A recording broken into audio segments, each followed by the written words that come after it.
Good evening, Columbus community. It is Board President Adair, and I am calling our regular board business meeting to order on this May 18th, 2021. Mr. Treasurer, will you please call the roll? President Adair. Present. Ms. Beckerly. Present. Mr. Brown. I'm here. Mr. Cole. Dr. Pierce. Present. Mr. Ragland. Here. Vice President Reyes. Here. You have a quorum, Madam President. Thank you. Mr. Cole is excused this evening. I didn't get to my unmute quick enough. All right. And we have some of our students here this evening who will be sharing some of their school information later, which we're super excited to hear, but they're going to lead us in the pledge. So I'm going to have the students from South High School and our Columbus Downtown High School who are on the line. Go ahead and turn your cameras on, and you will lead us in the pledge this evening. So if whoever is here, excellent. So whenever you are ready, I will turn myself on mute and you can begin.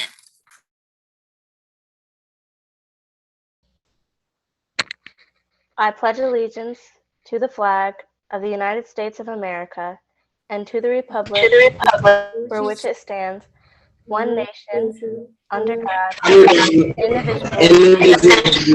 with liberty and justice.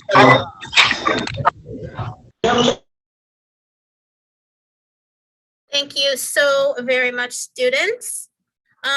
Before we adopt the agenda this evening, I did want to make a recognition that the Columbus community lost one of its leaders recently, Otto Beatty Jr., who was really an icon in our community, served the public for many years, was a mentor, a father, a grandfather, just, someone that really touched the lives of so many. And so our hearts go out to the Beatty family, including Congresswoman Beatty, Judge Beatty, and his children and grandchildren. Any board members want to say anything? I'll let you have that opportunity now if you'd like it. Okay. All right, so board members, on our agenda this evening, we do have a board recognition of the Young Scholars Program, and we do not have any public comment scheduled. We have a report from our superintendent as well as our internal auditor, our treasurer. We have 2 items in board matters. We have our consent agenda. We will have board announcements, and then we have executive session for this evening. Is there a motion to approve the agenda? I approve the agenda. I move to approve it. Second. Thank you. Are there any additions or comments about the agenda? All right, please call the roll. President Adair. Yes. Ms. Beckerly. Yes. Mr. Brown. Yes. Dr. Pierce.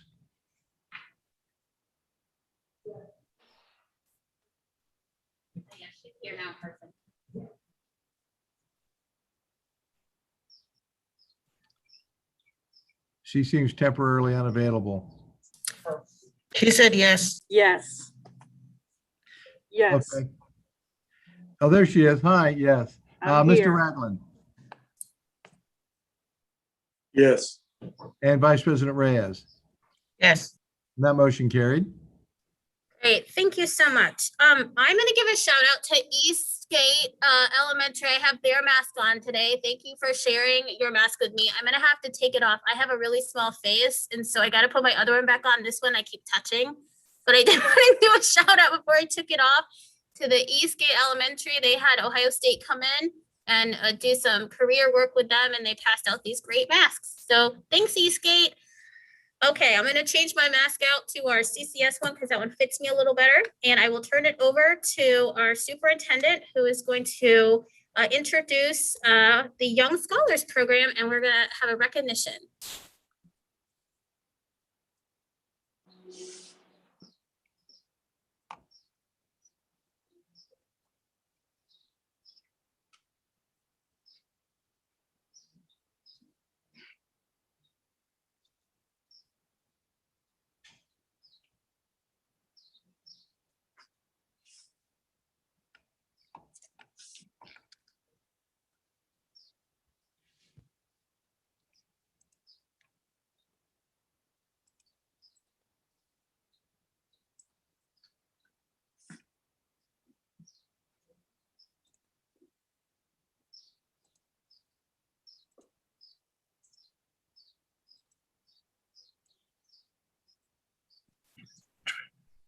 Can you hear me now? Okay, thank you. Thank you, Board President Adair. The Ohio State University Office of Diversity and Inclusion Young Scholars Program is a comprehensive pre-collegiate and collegiate program designed to enhance the academic, personal, and career development of its scholars.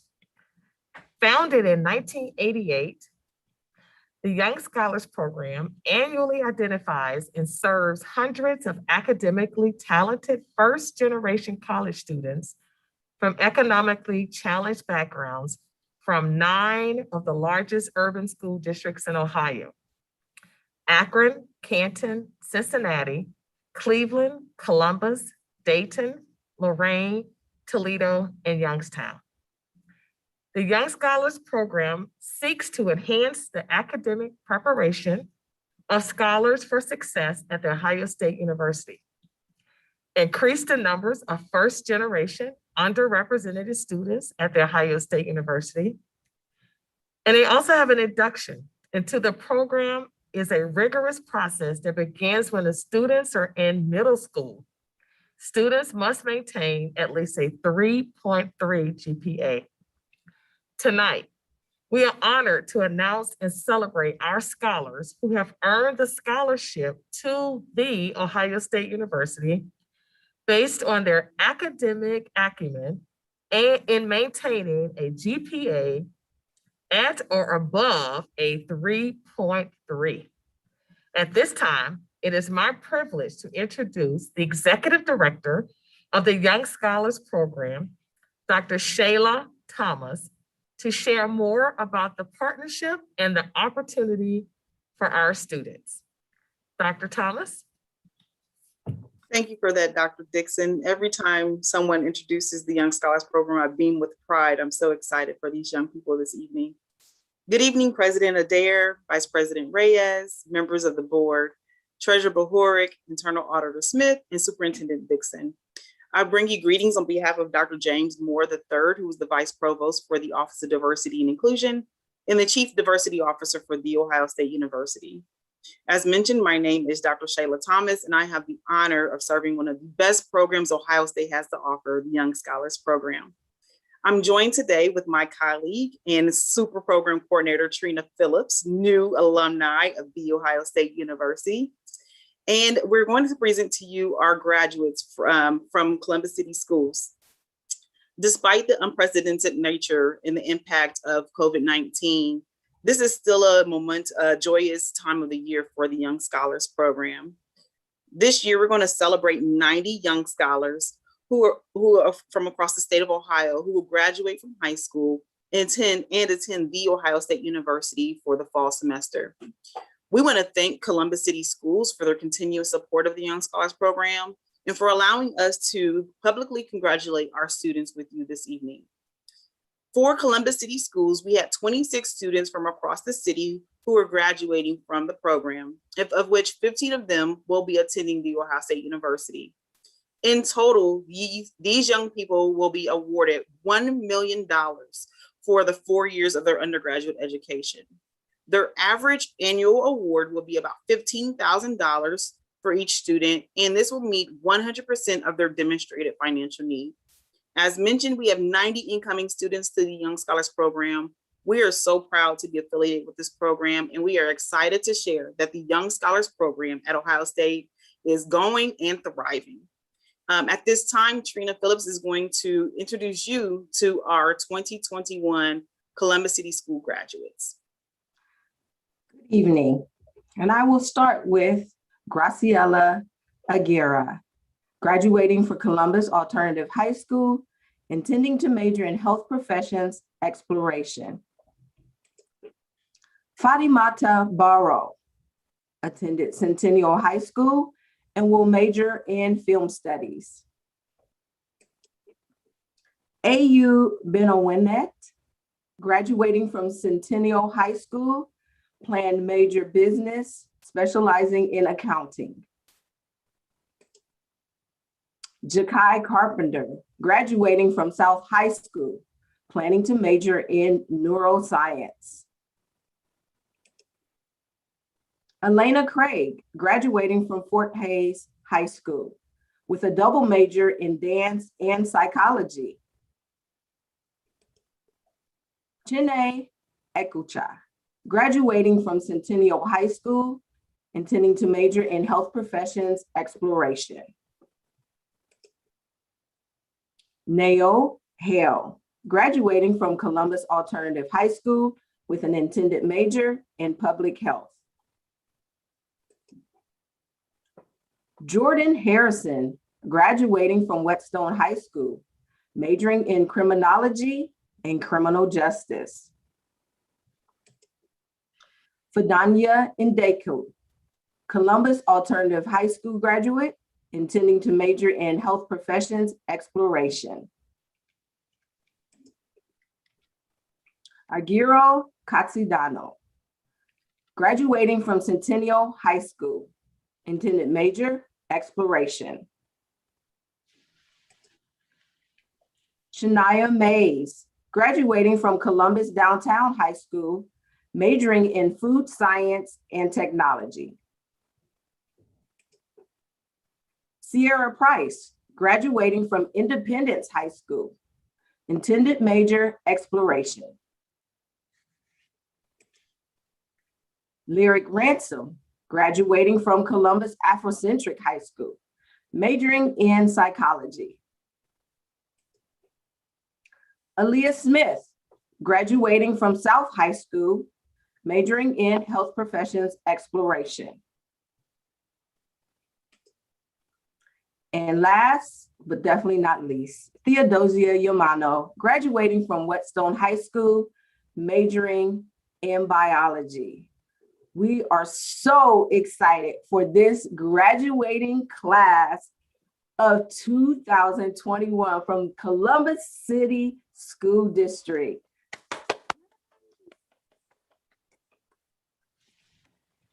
Thank you so much.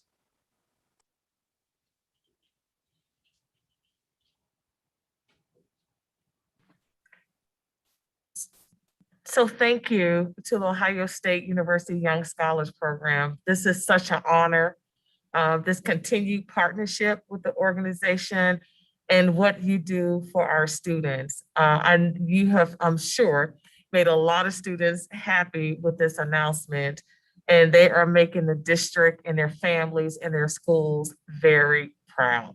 So thank you, thank you.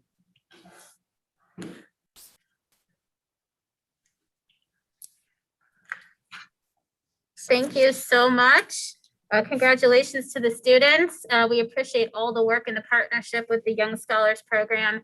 It is always so exciting to see the achievement of our students, and I'm excited for their bright futures and all of the majors that they have chosen. So congratulations, students, and thank you so much, Young Scholars Program. Any board members want to comment on the Young Scholars before we move on?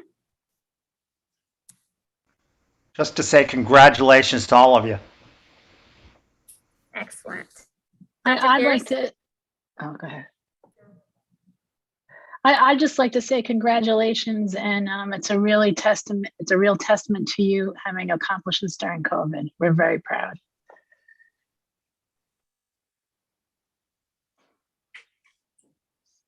Yes, I definitely want to echo the comments of my colleagues. Congratulations, young people. You've worked really, really hard for this. And we want you to go and make sure you get that degree from Ohio State. Come back and work for the district if you can. We're going to be hiring. So we want to see you come back home. Congratulations to you and your families. I love it. Dr. Pierce wants to say something, but she's having a mic issue. I think we're going to. So I'd just like to congratulate all of our young scholars. We have one young scholar who's on right now from South High School. So I want to congratulate all of those scholars, and to all of our young scholar staff, Dr. Thomas, Ms. Phillips, all of those other staff members that work with our students throughout the year, making sure that they get those enrichment opportunities, making sure that they're able to get acclimated to campus. So once they get to campus, they know they belong there. Thank you so much for all the work that you do. And to Dr. James Moore, thank you for fighting for those additional scholarship dollars that get more of our students into the university so they too can become alumni of the Ohio State University. I too want to congratulate the students as a former, well, actually as an Ohio State alum and also a former scholarship recipient at Ohio State of the Campbell Soup Migrant Scholarship Program out of the Office of Diversity and Inclusion many, many moons ago. Please take advantage of this opportunity. Those of us who are first year, it takes a lot for us to get acclimated. It takes a lot for us to get used to Ohio State. It is a very large university, but as you get acclimated, you will find it to be very small. As you become integrated into the community, get engaged, participate in the student programs, you are going to have fun. It is a wonderful university, highly recommended. You'll get high academics there. The biggest advice I can give is reach out. If, you know, all of us struggle, all of us have struggled. It's not easy going to college, especially as a first-time student, especially if you may not have siblings or parents that can help you. There is no shame in asking for help. So that would be my number one advice, is to make sure that you reach out to all these people that are on the screen today, your advisors, reach back to your teachers. And then Ohio State has a lot of mentors and a lot of assistance. So kudos to you. Congratulations, parents. And I hope that you have a good 4 to 5 years at Ohio State. Thank you so much, everyone. Congratulations again. Okay, we will move now to item 5. Nope. Okay. So thank you again for President Adair. My report tonight will be dedicated to our student ambassadors. So with us tonight, we have ambassadors from Beechcroft High School, South High School, and Columbus Downtown High School. So I would like to turn it over to Ms. Mia Pruitt, who serves as the advisor for the Superintendent Student Ambassadors, to introduce our students. Ms. Pruitt.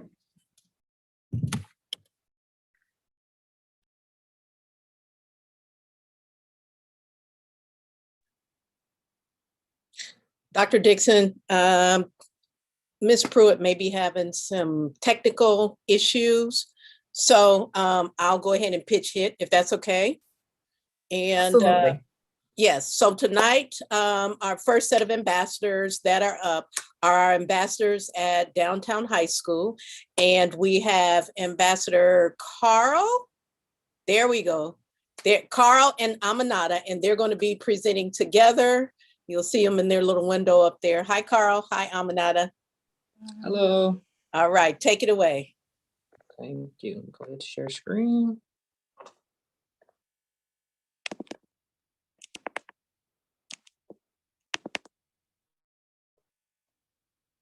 All right, are we seeing pretty good here? Yes, sir. All right, that's excellent. All right, good evening, President Adair, Vice President Arias, members of the board, Madam Auditor, Treasurer Bohoric, Superintendent Dr. Dixon. Welcome to the Columbus Downtown High School presentation. Again, my name is Carl Moore Jr., 11th grade student here at Columbus Downtown High School. I am in the public safety program, and my home school is the Linda McKinley STEM Academy. Hello, my name is Ayman Asa. I'm a senior at Columbus Downtown High School in the cosmetology program. I'm a member of the Northland National Honor Society, and it's my second year as a student ambassador. We are under the leadership of Ms. Shayla Watson, principal and director here at Columbus Downtown High School, and our assistant principal is Ms. Daphne Willis. Here at Downtown, we have 8 programs: cosmetology, culinary art, early childhood, Columbus Teaching Academy, information technology, manufacturing, public safety, and net technology. Hopefully one day you decide to join one of our programs and become part of the Downtown family.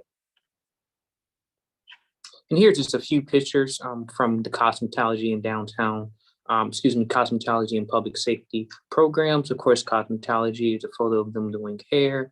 And here's a photo of the public safety doing a team building exercise. How are downtown students handling remote and blended learning? I'm glad you have asked the question to get a better understanding of what our fellow students thought about them. We took a 5-question survey. We had 134 students who willingly wanted to fill the survey out, and the numbers showed the result. 56.7 students said no, they don't benefit from visual learning, while 43.3 said yes. 50.7 students said yes, they like going to school 2 days a week. 26.1 said no. 11.2 said they wish they were still in visual, and 11.9 said they're fine with any option. Our third question was, if you could share anything about this blended learning visual, what would it be? A lot of students said nothing. Also, we had a couple students who said the number of assignments. Our fourth question was, what's your overall thought or feeling about the school in general? Most students said, it's okay, it's fine. Our fifth question was, what can teachers do to help us better as students? Students responded saying they wish teacher gave them less assignment and more time to catch up on other assignments. The 5A, here at Columbus Downtown High School's attitude: treat all with dignity and respect. Appearance: dress for success, be professional. Academics: be on task, prepared and engaged daily. Awareness: committed to making positive and healthy choices. And attendance: show up on time and participate in class every day. Or downtown experiment. When I first started last year, I thought I was not going to fit in here. But a couple of days later, I was able to fit in. I had great teacher, great counselor who helped me out throughout the year. Hey, I would definitely say the same thing. The staff here is amazing. I will say that me coming here, I've gained a new family and friends. Me being a person who don't like change. Many of you know I went to Lennon Elementary, K through 6, and Lyndon McKinley, 7th through 10th. And so all I know is Lyndon. So change for me was a little strange. I don't like change like that. So me coming here to downtown made me open my eyes and, explore and try new things. And I have came to, a conclusion that change is good. Change can be good. And I have made the necessary change that I needed to make. As I said, it's my second year as a student ambassador. When I first started being a student ambassador, I thought I was not gonna fit in and stuff, but turns out I had a lot of benefit and opportunity. I was exposed to so many things that I was not. I was able to participate in the board meeting and other type of meeting too.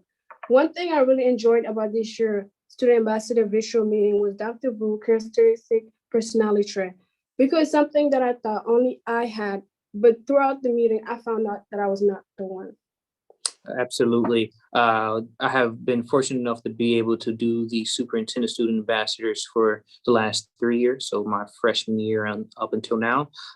And I would definitely say that we have did so many different things, from college visits to leadership training and public speaking trainings. I would definitely say that I wouldn't be the person I am today without the superintendent student ambassadors. They have given me so many different opportunities, from hosting things like the Teletown Hall, different things, also like the portrait of a graduate. I'm a part of that and have been a part of that. Just being able to network and meet the different people that I have met just off of being an ambassador for the district. So I'm very happy and fortunate that I have been able to be a part of the superintendent student ambassador program. Our honorable mention and thanks to Ms. Willis, Ms. Watson, Ms. Scott, Mr. Polari, Commander Moore, the Board of Education, Dr. Dixon, Mrs. Pruitt, Dr. Son, and Dr. Poole. Thank you for listening to Downtown High School presentation.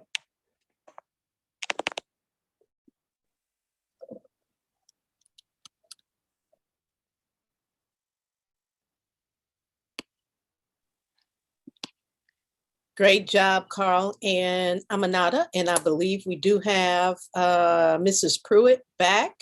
Mrs. Pruitt? Yes, thank you, Mrs. Gillison. And thank you, Aminata and Carl. What a wonderful presentation for Downtown High School. I appreciate all of your hard work. And I think we'll just wait and take questions at the end. So if you all would just hold on for just a moment. I'm sorry, and I had a little bit of technical difficulties that booted me off of here, but I just wanted to say that, it has just been my pleasure to be here again with you all this week to present our outstanding superintendent student ambassadors. And just to kind of give everyone just a little bit of background of our ambassadors, they represent each of our high schools in the district. And this year, our focus has been on student agency and advocacy, equity, and diversity. So the ambassadors have heard from various organizations in our community, and in these spaces, they have had the autonomy to use their voice, to share their thoughts and beliefs, to keeping our schools inclusive and safe. They have done such a wonderful job of bringing their voices to these spaces. Several of our students sit on the strategic design team and the facility master plans team. So they are firsthand giving their ideas to what they feel should be a better CCS. In this virtual environment, I am especially proud of these young people that continue to show up and lead. I can't say that has been the case for everyone for different reasons. We know that the pandemic has proven to be challenging in many ways, and yet these students persist, participate, and profoundly impact our district in a positive way. And I am encouraged and excited for tomorrow because of each of them. So as we have heard from Downtown High School, we will now hear from Beechcroft High School. I will say that the students from Beechcroft are currently at a field event participating for a championship. So they have taken the time to do a video, and then following, we will hear from South High School. So without further ado, I will turn it over to Mr. Wortman to tee up the Beechcroft video.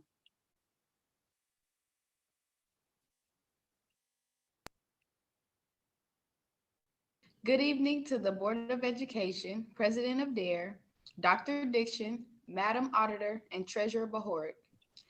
Hello, my name is Talia Palmer. Hi, my name is Chloe Abalka. And I'm Kevin Demola. This year at Beechcroft, we have focused our main goals on student engagement, academics, and student activities. Student engagement deals with how we try to find ways to connect our students to the school and each other. Despite being in a virtual learning environment, this year, one of our events was our virtual talent show, where students and teachers were able to audition to participate and showcase a talent of their choice. Another one of our events was our virtual Black History Month program, where we kept our annual tradition of bringing students and staff together to present more about the history of African American culture. In a virtual environment, we selected our participants by having them email their submissions to the senior cabinet, who reviewed the submissions and placed them into categories where each talent could be presented. Here is an example of some of the submissions from our art category.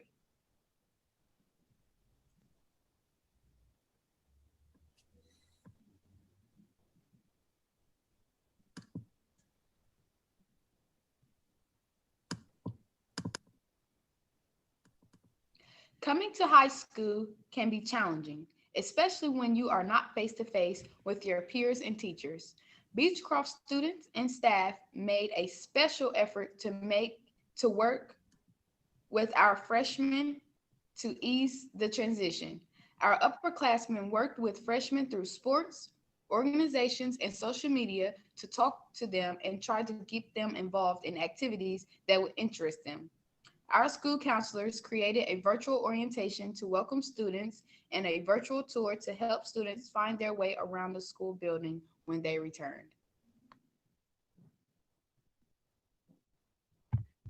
Academics involve how we conduct school in a virtual environment and how we transition back to in-person learning.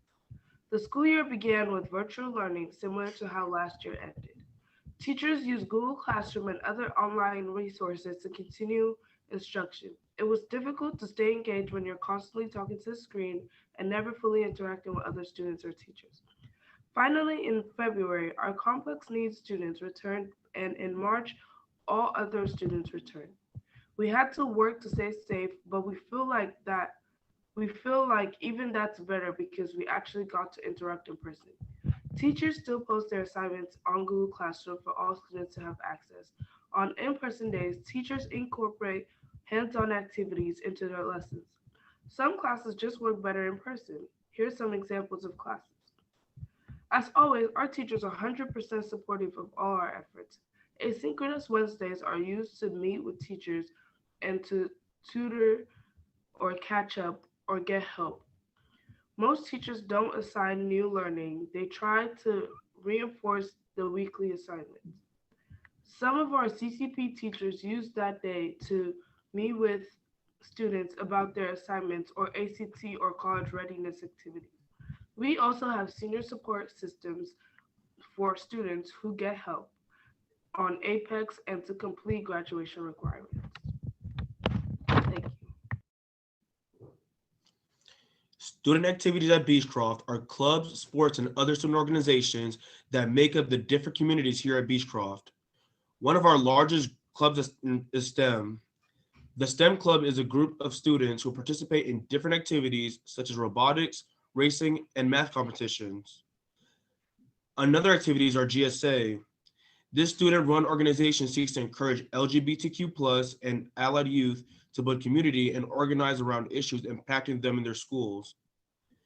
Finally, we have our athletic teams. After 2 suspensions, one during the fall and one in the winter, our Cougar athletic teams persevered and upheld our winning tradition in both football and basketball, ending with the city championship in basketball. Our spring sports athletes are working hard to rebuild after missing their whole season last year. Now, to conclude, we choose to live by our 3 Ps. Peace, keep the peace in your surroundings. Pride, take pride in doing what's right. And progress, make progress towards a better future by getting your education. Thank you for listening, and this was Beechcroft High School Ambassadors.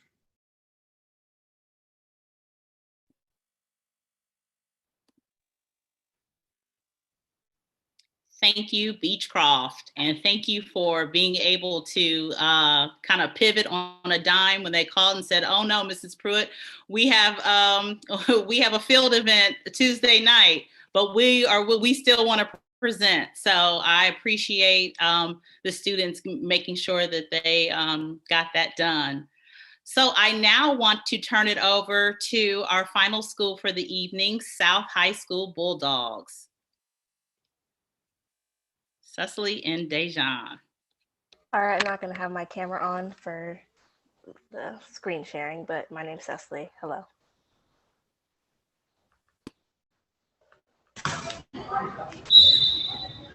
Can everybody see my screen? Yes. All right, Dejan, are you ready to start us off? Yeah.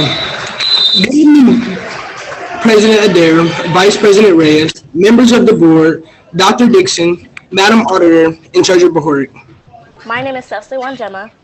And my name is Dejan Cox. And we are both student ambassadors from South High School.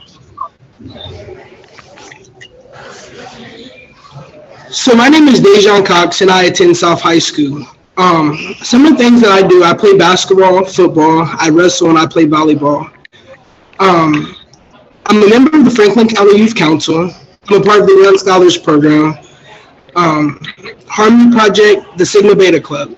Some of the things that I want to do when I get older is I want to be a defense attorney. Some of the things that I've been working on is I shadow and work with Judge Yadja Page and defense attorney. Sorry, oh my gosh. My name is Dejan Cox. I play basketball, football, I wrestle, and do volleyball. I'm a student ambassador with Columbus City Schools. This is my first year. I'm a member of Franklin County Youth Council, the Young Scholars Program at The Ohio State University.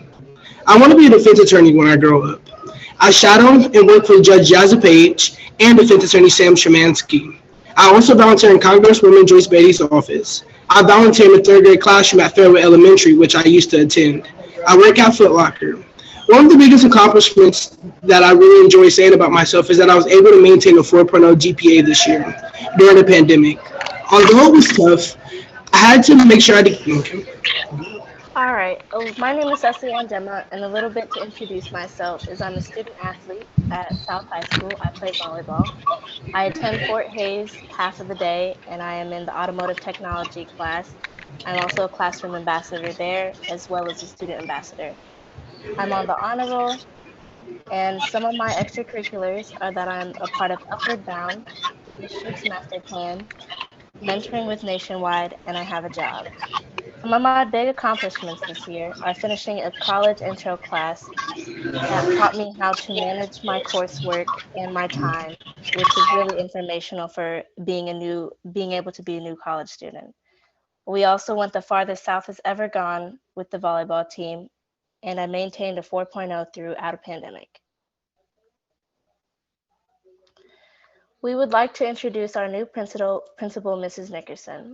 A little bit about her is that she's received a Bachelor in Science and Biology and a Master's of Educational Administration at North Carolina and A&T State University, which is an HBCU. She's happily married to Pastor Richard Nickerson since 1999, has two sons, Richard IV, Joshua Caleb, and a daughter, Zoe Nicole. Some of the things that she's doing at South is that she's held a Spirit Week for the teachers for Teacher Appreciation Week. She had the teachers dress up and win fun prizes to appreciate all their efforts that they have done throughout the school year. She's currently engaged in a project with our English teacher, Mr. O'Grady, and one of her former colleagues, Mr. Banks, to make South students' voices be heard.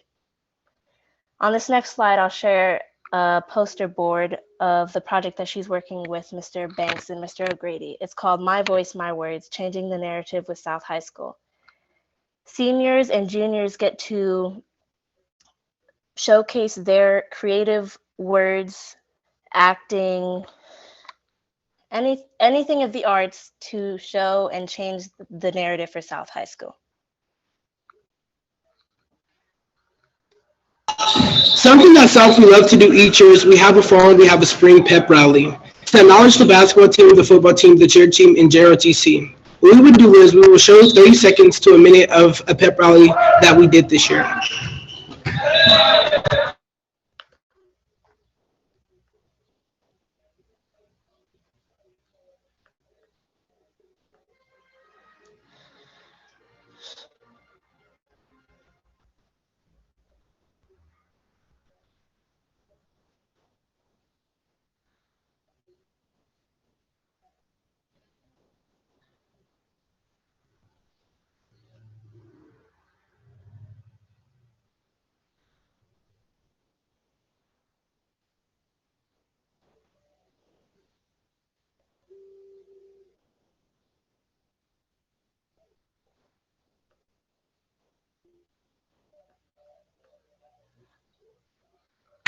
Although we aren't able to share all of the pep rally, it is available on our Facebook page and the CCS YouTube channel.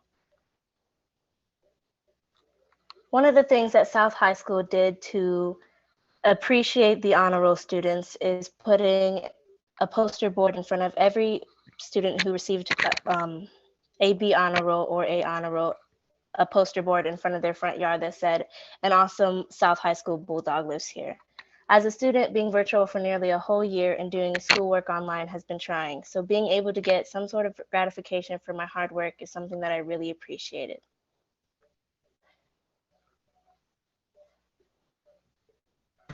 Interactive Black History Month calendar. One thing, South, that we love to do also is we love to have Black History Month productions. We have an amazing drama teacher. Although this year, due to COVID, we weren't in school, Mr. Crowder, school counselor, he decided to make a calendar where you could click on it each day and it would give you a quote, a passage, or just teachers giving you some encouraging words. Mr. One, the heck is still from the song, Lift Every Voice and Sing. That's Black excellence right there, and we wanted to highlight that. Some of the things that South did throughout the pandemic was workshops and extracurriculars. Every Wednesday, we held the Bulldog Lounge, which was full of students and counselors and music, and it was just a safe space for people to connect and hang out throughout the week. We also held in-person workshops for little kids during the school year to have a safe space to do schoolwork without home distractions. Of course, the COVID guidelines were implemented. Personally, I think this was a good thing for little kids because it's hard to focus at home sometimes, and sometimes you need a classroom environment to help put you at ease. We thought that this was good to highlight because although we're in the middle of a pandemic, times like this could be really rough. And it actually could be hard not having someone that you can speak to at home or just even in general. I know for me, it was really tough not being able to interact with my peers, with my teachers, or my guidance counselors. So this was a great way on our asynchronous days to come together, to be able to have a conversation about something that you may not feel comfortable about having at home or just in general. And that was a great idea that our South High School counselors came up with. This concludes our presentation. We hope we highlighted all of the good things about South. Thank you very much for having us. Thank you. And thank you, Cecily and Dejan. Dejan is at a volleyball game, so he has a volleyball game this evening. So there was a lot of background noise there, but thank you again. And Dr. Dixon, I wanted to turn it back over to you, but thank you, ambassadors, for your presentation this evening. Dr. Dixon. Thank you, and thank you to all the ambassadors. You continue to make us proud. Thank you, Ms. Pruitt, for all of your work. I mean, we worked hard to make sure we had the agenda for them, and they really took the social justice and equity leaders and agency and advocacy. They took it to a whole nother level and made us proud of all the activities that you and the other advisors, Dr. Stone and others, helped plan for them. So thank you for all of your leadership to make this happen. And thank you to Ms. Gillison and the Engagement Office. I mean, all of this work wouldn't have happened without all of the expertise really leading and guiding the students. And the students did the work. And they were so engaged, even during a pandemic, they were engaged and they continue. And it demonstrates with Beechcroft, although they're not here, they made sure that they did their assignment. And that is getting students ready for another level. They took responsibility and made sure that they represented their schools well. So again, thank you for all of your work, and I turn it back over to Board President Adair. Thank you so much, students. And I know the board members are putting a great job in the comments, but I will open the floor to any board members that would like to say anything to the students. Board Member Beckerly, then Board Member Ragland. I just want to say thank you. It's always wonderful hearing from all the ambassadors, and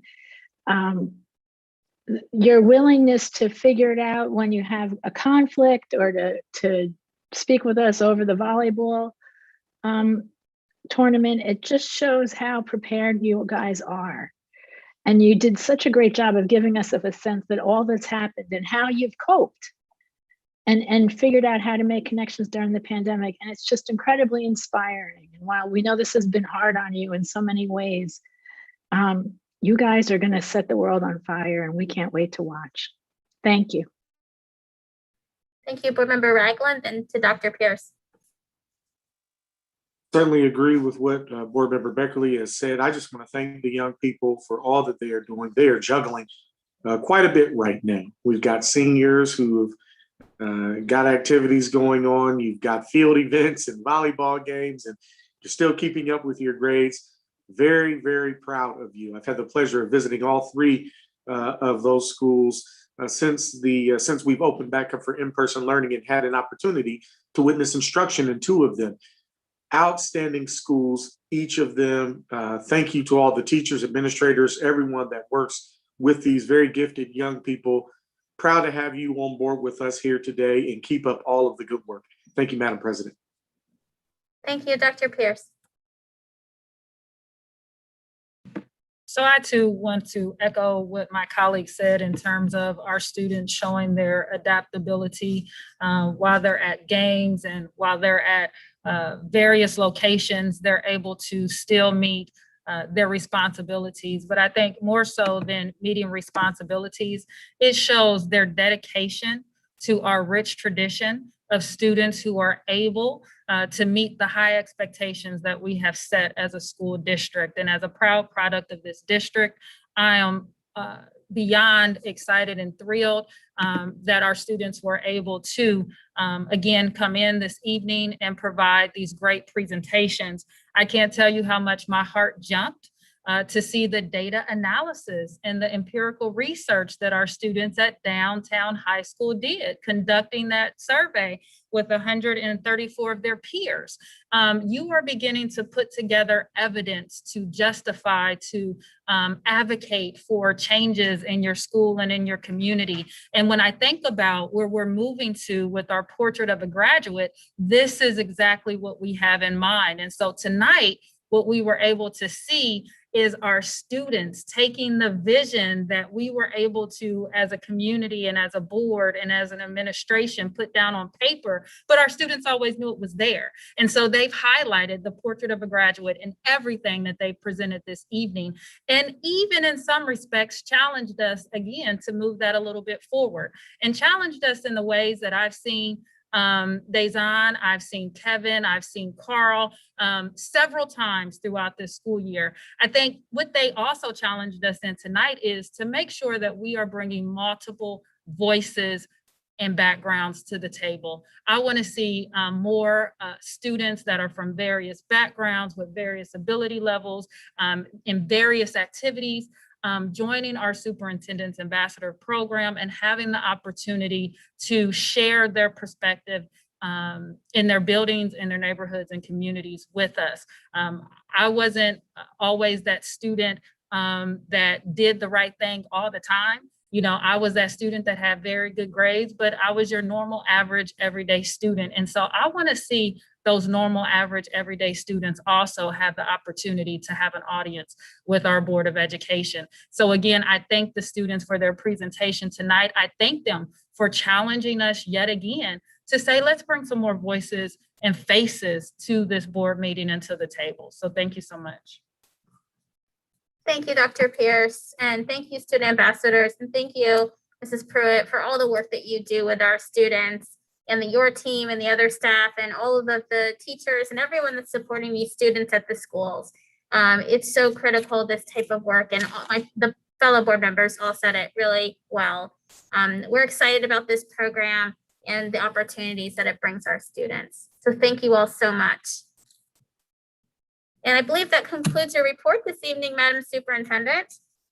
So we are going to go ahead and move on to item 6, which is a report from our internal auditor. And we have Mr. O'Connor here representing. Hello.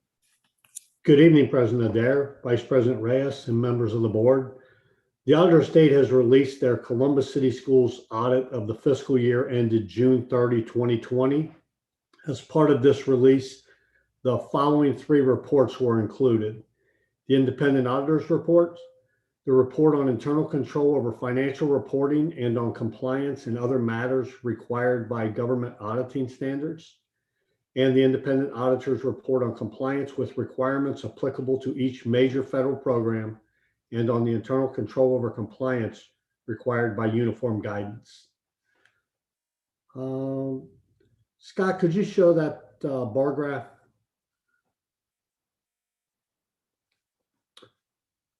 Thank you. This bar graph shows each year since fiscal year 2008, the report comments are in blue and the management letter comments are in red. So as you can see early on, and then in fiscal year 10 to 14, it was a little rough, but we really like where we sit right now in fiscal year 2020. For the first time since this report's inception, the audit report did not include any reportable findings, and reportable findings are significant deficiencies and material weaknesses in internal controls, misappropriation, and material abuse or non-compliance with laws, regulations, contracts, and grant agreements. Management letters communicate control deficiencies, non-compliance, or abuse, but the key there is with less than material effect on the financial statements or other issues with significance to the audit objectives. We did have 3 items reported in our management letter. This is down from a high of 14 in fiscal year 2012. Lots of hard work with the treasurer's office to get that last one off. It was the supervisor approval of time cards And last year it was 8.4% failure rate, and that was downgraded to 2.24 this past year, which they deemed as not material. It does not have a material effect on our financial statements. So many thanks to the numerous district staff who continued hard work, and it resulted in no reported findings in the fiscal year 2020 district audit report. So that concludes my report on that, and I'll be glad to answer any questions anyone may have. Thank you so much. I'm going to ask our chairs of the audit committee if they would like to say anything. Board Member Ragland, Beckerly. Thank you, Madam President. And I first want to thank you, Kevin, for the report tonight, but also your longstanding work in making this a possibility. I think that what you've talked about tonight is really a culture shift for this district. I think we would be remiss if we did not acknowledge the hard work of Mr. Bohork as well as Dr. Dixon and both of their teams in bringing this to fruition. For the first time in 20 years, this district has a clean audit from the Auditor of State. That is huge news, understanding the types of issues that we have had in the past. And I have witnessed as Madam Auditor and you, Kevin, and the rest of your team have worked diligently with every single department here in this district to make this a reality. I am so very, very proud of you, proud of my co-chair, Madam Beckerly, for her work on this committee. This has been a huge team effort, and I think it deserves to be celebrated by this board. This was yeoman's work, and I am just proud of what you have done. Thank you for all that you are doing for our young people. And with that, I'll turn it over to my co-chair, Ms. Beckerly. I couldn't agree more with everything Mr. Ragland said, and thank you. And I look forward to continuing working with you all. Thank you both. We have some questions. First will be from Dr. Pierce, and then we'll head over to Board Member Brown. Thank you so much, first of all, President Adair, thank you. Mr. O'Connor, thank you so much for providing this overview and brief presentation. My question relates to our recommendation, our finding related to point 2, student activities. And it's more, I guess, a question for my colleagues. When it comes to our student activity handbook compliance related to fundraising, I would like to recommend or put forward that when we send this to policy and governance, that we have some representation from students, maybe some staff members to come in and give us examples of fundraisers that they're doing, the unique things that they're seeing when they're trying to do fundraisers, be those in person, be those online. Mr. O'Connor, do you have any expertise, any feedback, any recommendations that you could add to this to help us glean a little bit more of what might be happening when it comes to this particular area? Well, I do think, Dr. Pierce, I do think that the area treasurers do meet periodically. And I think maybe OIA working with them can develop some type of template that these student advisors and students understand what would be expected if you do a car wash. What type of documentation are we looking for? And that, I think, would help all of us make sure the expectation's there and to make sure that we're inspecting that expectation. A quick follow-up question. When we think about this template, so I want to put on my OSU hat as a student, as an advisor of a student organization. Every 2 years, I'm required to go through an orientation in which they let me know what's required, what the expectations are, which paperwork I have to fill, that I'm a mandatory reporter. Do we require any of that for our advisors for student organizations, be they staff or volunteer? We do. They're required to take public school works annually to activate their account. I'm sorry, Stan, if you want to jump in, feel free. Hey, you're doing good, Kevin. Oh, okay. Thanks. And you are correct. We do have an annual requirement that student activity advisors complete the training. And, they have to, give us that certificate. And in fact, we deny access to their budgetary accounts until they complete that training. So they can't get started and get up and running their activity until they've completed that. So we do go through that. And, quite frankly, the minimal number of issues that we've had have typically been oversights on some folks, that kind of get the cart before the horse. And we're working on follow-up on that with our staff to, review everything before it gets too far down the line, and then, go back and make sure that the documentation is in place. And, the fact that it's down to a management comment and the percentage of that error rate, if you will, is low. We're a big place. And I guess the one comment I would make about the report is this is a $1.5 billion operation. We had 3 management letter comments. And I acknowledge and thank the board members on ANA who have said that this is a big deal. I just want to reiterate, this is a big deal. And I would love to take full credit for that. But it's people on my staff who, when we get the reports, whether they're from internal audit or they're from the auditor of state, and we go citation by citation, recommendation by recommendation, and assign those out to be tackled. It's these folks that head out into the field and design processes and procedures to address those. And it's the staff that makes it possible for all of us to sit here tonight and see that kind of improvement.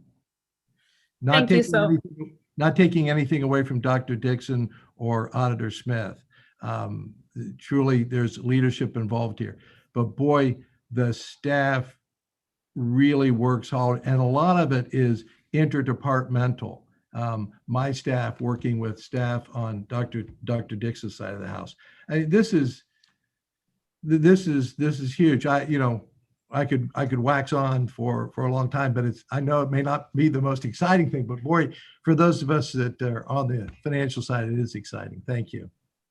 I hit Treasurer Bork's happy spot. He could wax on for a long time on this topic, so that makes me happy. But so what it sounds like is this is a recommendation that we can tackle fairly quickly, that we can add this component of making sure that we reiterate to our advisors what they need to do in terms of expectations, in terms of receipts and timelines. So that makes me very happy. I'm also happy that you were able to indicate that OIA can come in to help give perspective to what that time or that template should look like. I think this is a very important issue because as we look to, as a district, respond to teachers, to staff members, to advisors and students that might be doing online fundraising or questioning why one school can do a type of fundraising and another school can't. It'll just help us move to a more standardized process. And so as we're moving to that process, I think as much clarity as we can give individuals, the better off it will be. So I'm excited to know that we're going to work collaboratively, strategically, and with some quickness to tackle this number 2 item. I appreciate that. Good to hear. Thank you, Dr. Pierce. Board Member Brown. Yes, thank you. I simply wanted to add my thanks and commendations to Carolyn and Kevin and to the entire department and to everybody involved that took their advice and worked with them to come up with an audit that was clean. It's the first time in many years, certainly first time since 2015 when I was elected, that Columbus City Schools has had a clean audit. And it wasn't something that I was used to. It was an odd experience for me because for 15 years of service up in the Cleveland area as a school board member, the audit was always clean. the community would have gone berserk had there been even a single finding over those years. And I think over this time, and I served a number of years on the audit committee, and I saw improvement every single year. The number of findings decreasing until this year. Finally, we've got a clean one, and that is something to be proud of and to keep up with. So thank you. Thank you so much. And again, congratulations to the whole organization. It is a big deal. We'll keep waxing it on, Stan. You all deserve it. Congratulations. And let's keep it up. To Dr. Pierce's point, let's keep it up. Let's keep moving on it. And let's get none. So yeah, that would be amazing. So congratulations, everyone. And I assume that ends your report, Mr. O'Connor. Yes. Thank you, President Dare. One other thing too. Oh, go ahead. A lot of this is responsible because the tone at the top is right. I mean, from the board to Dr. Dixon to Mr. Bohoric, all through their staff. I mean, when you set the right tone, you can accomplish a lot. And I really feel this organization has done that. So thank you. That concludes my report. Thank you for that comment. All right, we'll turn it to the treasurer for his report. Hello again, Mr. Treasurer. Hello, a little wax on, wax off over here in the treasurer's office. So I will begin this evening with the monthly financial report.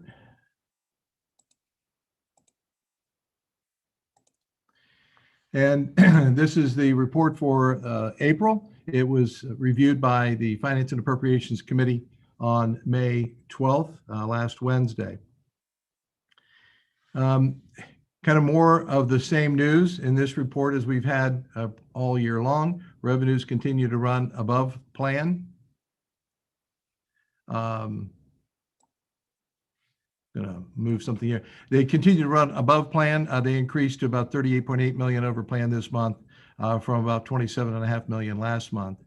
The year-to-date variance in expenditures dropped a bit from 65.1 last month to about 64.8 below plan this month year-to-date. And the cash balance is now standing at about 103 million above plan at 455 million.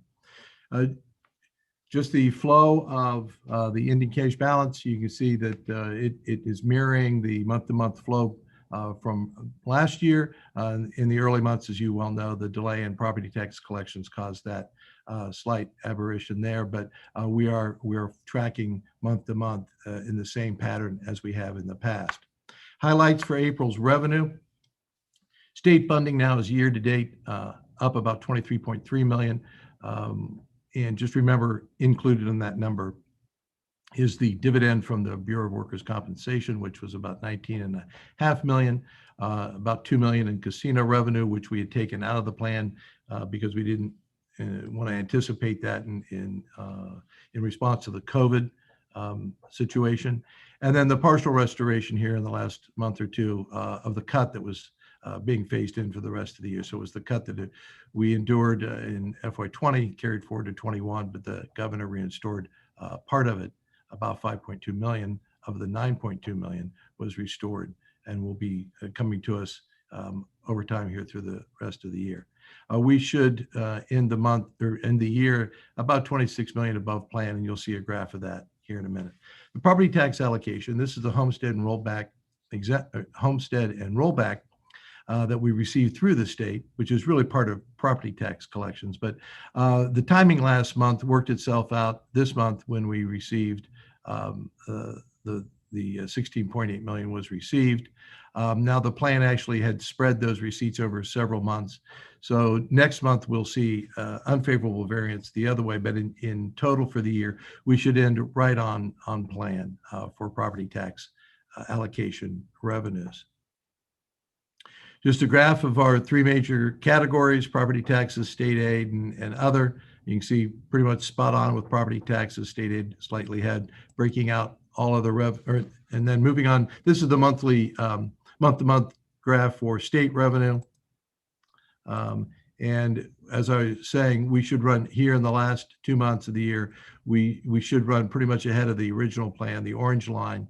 You see that our experience has been, except for the Bureau of Workers' Comp dividend payment back in December, and then the kind of the catch-up payment here for the restoration of the cut in February, we've been very much on an equal month-to-month flow. So we'll experience some favorable variances here in the last couple of months that will get us up to that 26 million number.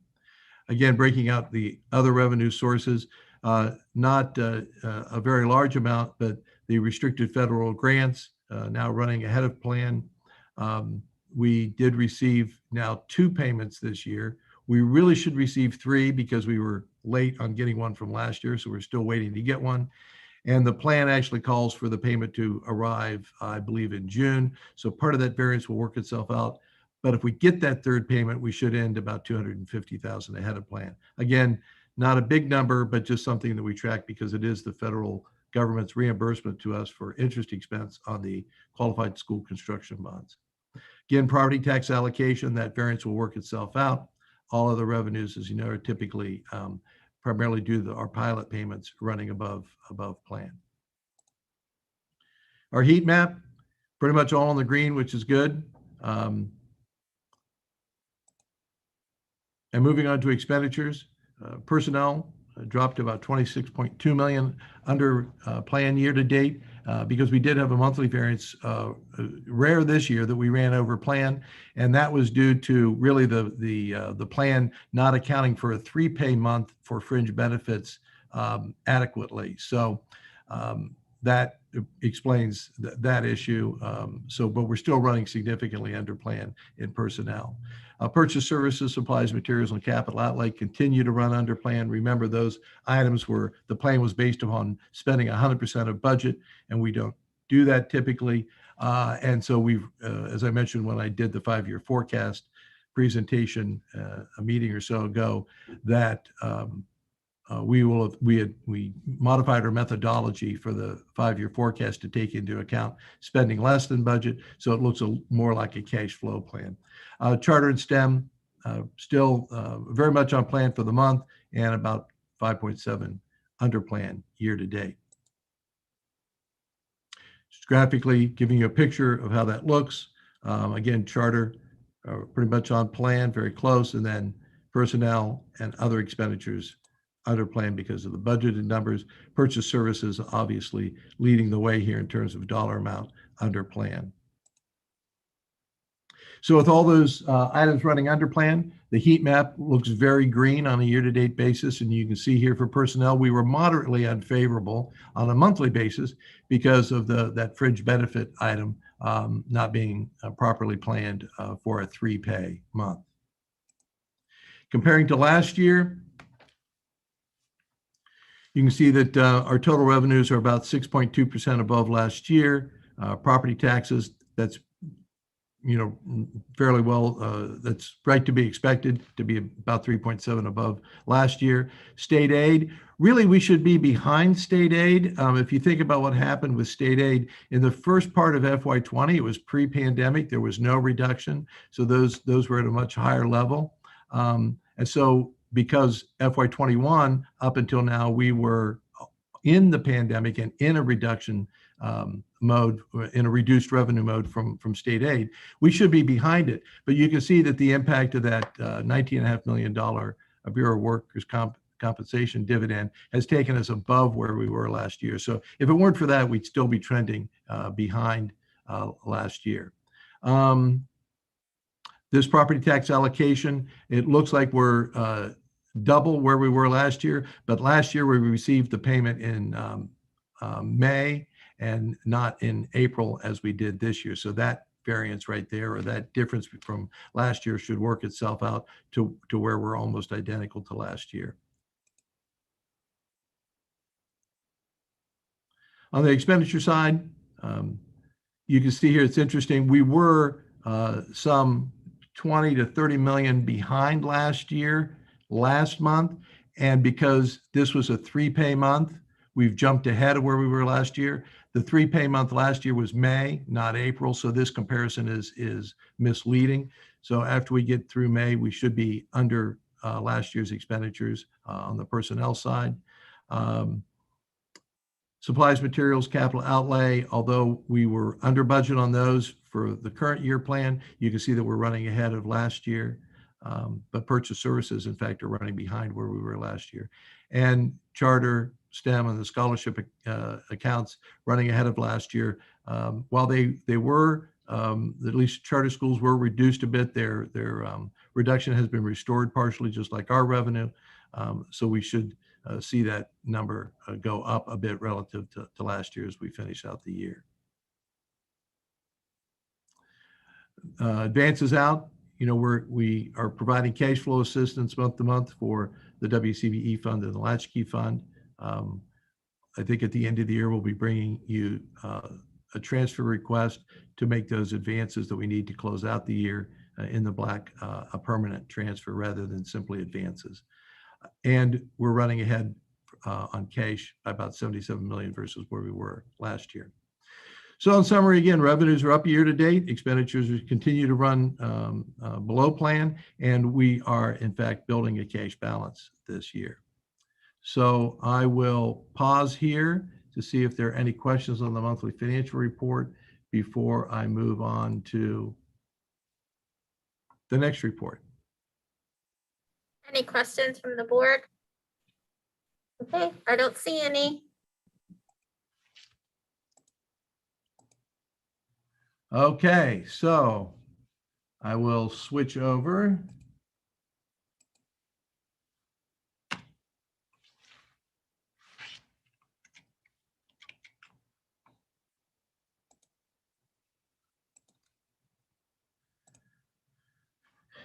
All right, well, I am, there are a lot of exciting things for me here lately. I'm excited once again to present to you what I'm calling the Student Transportation Fleet Replacement Plan. I presented this to the Finance and Appropriations Committee last week, and this is a plan that I developed in concert with our municipal advisors at Baker Tilly, as well as members of the Transportation Department team. When I started this presentation for the Finance Committee, I wanted to remind them what we mean by life cycle replacement, because when we talk about the Student Transportation Fleet Replacement Plan, that's what we're talking about. And it's just that we have equipment, in this particular case, school buses, that have a useful life. And as they reach the end of their useful life, we replace them. And so it's a, you know, as we call it, a life cycle replacement idea. And life cycle replacement is different than what you'll be looking at in terms of the facility master plan. The facility master plan looks at large building construction and renovation projects, whereas life cycle replacement are kind of the pieces and parts that go into running a building, equipment, floor scrubbers, vans, trucks, cars. And in this case, for our analysis here, we're focusing strictly on school buses. I didn't call this the school bus replacement plan because in the process of developing this, folks in the transportation department says, well, will we be restricted just to yellow buses because we transport students in other types of vehicles as well? And so I said, sure, I don't see why not. So that's what we call it, a student transportation fleet replacement plan, because we might be something other than a yellow school bus. But for the purposes of our analysis and for the purposes of looking at the need and the kind of funding that we need to have, we focused on school buses. And I think the analysis and the examples here are pretty straightforward and easy to understand. Part of the data that we used in looking at this replacement plan, we gleaned from a report, an information report from the National Association of State Directors of Pupil Transportation Services that came out in January of 2002. And that report posed this question: are there factors that should be considered when developing and implementing policies for determining how long a school bus should be used for school transportation purposes? Now, I think if we all think about vehicle replacement, just think about your automobile. At what point in time do you decide that it's time to replace your automobile? And depending upon your financial circumstances, you'd look at things like mileage and wear and tear and condition of the exterior and condition of the interior and the cost to maintain the vehicle versus the cost to replace the vehicle. I mean, I would think that we all have that same thought running through our heads when we take the car in for repairs and service, and they come out and they say, by the way, you need to do this, and it's going to cost $2,500. And you realize that, well, your car is not worth $2,500. You got to make that kind of economic decision to either repair it or replace it. And those are all great metrics for that decision-making process. But interestingly enough, in this information report and in the study they did, they found that the single most important consideration in determining when school buses are replaced is whether or not you have funding to do so. So a great laid out plan isn't really great if you don't have funding. And this is a great segue. Again, our internal auditor's office back a little over a year ago in February of 2020 did an audit of the Fleet Services Department, and their issue one, not in any particular order of importance, I don't think, but certainly this was the first one they mentioned, was specifically there is no funded, keyword funded, school bus replacement plan in place. Oh, they have a plan to replace buses. Our transportation department knows when to replace buses and vehicles. It just is highly dependent upon funding. The auditors, our internal auditor's office placed it as a high risk, and they describe what that risk is here in their report. And their recommendation is that Transportation and Fleet Services come up with a plan, a viable plan that they formally adopted. Not real sure what that means, but we formally adopted, and then we present it to the Board of Education for their consideration. And that really is what brings us to tonight and what I'm presenting to you at this meeting. Let's talk about the current status of our bus fleet. The first thing I said to FAC and to our team as we prepared this, that if we learn nothing else over the last 14 months or so of going through this pandemic, it's that student transportation is mission critical. It's important that we get our students from home to school and back to home safely and timely. And even when we were fully remote, student transportation was a critical decision point in the planning for hybrid as well as fully returning to in-person education. Keep in mind too that student transportation involves not only students attending Columbus schools, it involves transporting all the non-public and charter students as well, who, and I can't do this justice, but the different schedules that we're all on it makes this process very, very complicated. But student transportation is mission critical. We have 854 buses. The average age is about 10.3 years. And from that report I mentioned, we gleaned that the estimated life of the buses is about 12 to 15 years. And if you would replace them evenly over time, over a 12 or 15 year period, you would achieve an average age of about 6 to 7.5 years. And then we look at that as the recommended industry standard, and we're above that at 10.3 years. Now, to understand the makeup of our fleet, you have to look a little bit at our purchasing history. And back in 2013, we had a bond issue to purchase 300 buses because the transportation services were coming back in-house from being contracted out. And when you buy that many buses all at one time and you've not been keeping up with bus replacement over time, you get what the current status of the fleet here. It's grouped in three-year time periods, but you can see in that 7 to 12-year period, we have close to 600 of our 854 buses, all in that age group. So you can imagine all those buses aging, requiring maintenance, coming up for service, all kind of at the same time, all of them needing the same thing. And it makes it very difficult to manage that maintenance and repair cost and schedule when they're all of the same age like that. You've got such a bubble. So what we need to do is work on evening that out and have a regular replacement plan that is sustained through specific funding.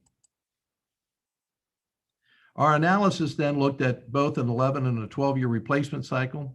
It takes, depending on which cycle you're on, if you're on 12 years, you buy about 71 or 72 buses a year. If you're on 11, you need to buy 76 or 77 buses per year. The average, at least our estimate for an average annual budget need is pretty much at $9 million, depending upon which plan you're on. Now, currently, out of the 2016 half-mil permanent improvement levy, Maurice and his team try to allocate $2 million each year towards the purchase of buses. And that levy generates about 4.5. It's a constant dollar amount, so it doesn't go up or down.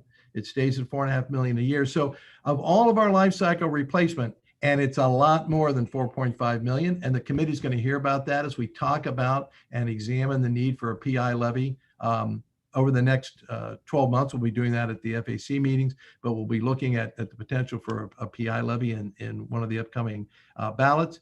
You can see that it doesn't, the entire PI levy won't even fund an annual replacement of school buses. So we have this need. It's recognized to be a need by the industry standards and our own audit, and yet we're already underfunded by 4.5 million a year. The analysis further goes on to consider initially funding this program with an $80 million transfer into a separate permanent improvement fund, or PI fund, that I'll refer to.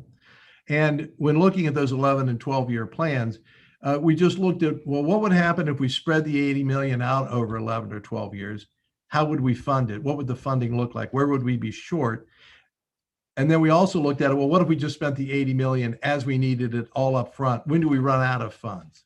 And what we found is, in this chart, what's important here is to focus on these two columns on the right.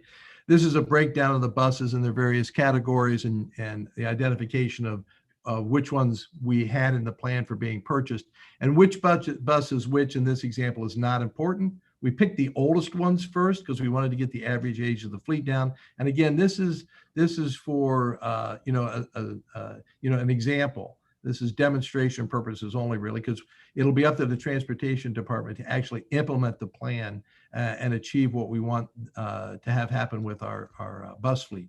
But if you look at the column, the first column there, I've pointed to the fleet average age after replacement. You'll see that over time, as you replace the fleet, gradually declines. And again, here we're replacing 77 to 78 buses until such time as around the, in this particular case, the 9th or 10th year, you get down below 6 years and you can actually achieve about a 5-year average age of your bus fleet in this kind of a program. When we look at the first example of how to spend down that 80 million spread out over 11 years gives you about just under 7.3 million to spend. And you can see here's the revenue that, when we need 8 million a year, you're short 880,000 the first year, and that shortage climbs. But overall, the 80 million is still short by about 24 to fully implement this program. What's this mean? It means while the 80 million will be a good start in this program, we must seek additional funding to sustain a replacement program. If you look at spending the 80 million first, again, looking at the additional revenue needed, we're doing pretty good up until about 2030, again, about the 9th year of the program. And then we're just totally short. Again, same amount, 24 million short, but you push that problem off to the latter 3 years of this kind of a plan. So again, good start, can make it very manageable, but we do need to seek additional funding. This just shows you what happens to the average age as it declines over time. And out here in 2032, we finally reached that 5-year average life. We did run the 12-year cycle, but the 12-year cycle looks identical to this, except it takes you a year longer to get there. You don't get down to 5 years. You get down to about 5.6 years average life. You're short about 26 million over that 12-year period. So it's the same format. You just bump the numbers a little bit to account for that a little bit longer time period. This graph, though, shows you the buses overtime in the replacement plan in these 3-year groups. And as you can see up front, these are some of the older group buses, but I draw a line here, this diagonal, and what you see here is as that average age comes down, the groupings of the gray bar, the red bar, and the blue bar increase relative to the older age groups, such that by 2031, all of our buses are in those first 4 groupings of age, which is, to be expected. What's also nice is we begin to even out those age groups and spread out the buses. So I think we can work ourselves out of that lumpy, if you will, grouping of our school buses if we get into this kind of a plan. Again, we looked at the 12-year and saw the patterns were the same, and the magnitude of the dollars. We also took this out to kind of a phase to the next 11 years or the next 12 years, and it just shows you the obvious. The need continues, but the dollar amount, when we were inflating the cost of the bus over time, the dollar amount just gets larger over time. Interestingly enough, if you fund this with a PI levy, and because PI levies are fixed dollar amounts, you got to finesse this a little bit. You may pass a PI levy that generates, I'll say, more than you need in the first 6 years, but that balance then you use to offset where you're short in the last 6 years. And then after that, you're going to have to supplement that again. It's just the way it works with your revenue, because that revenue doesn't climb with the cost of the school buses. You're still going to come back and seek additional revenue. So this is a constant process of managing this particular part of life cycle replacement. What we came up with was this recommendation, and that is to the committee, and then the committee to you, the board, is to execute a transfer of $80 million to a separate PI fund from the general fund. Do that in, I have here June of this year. I did include that transfer in the 5-year forecast, the May 5-year forecast that I presented to you.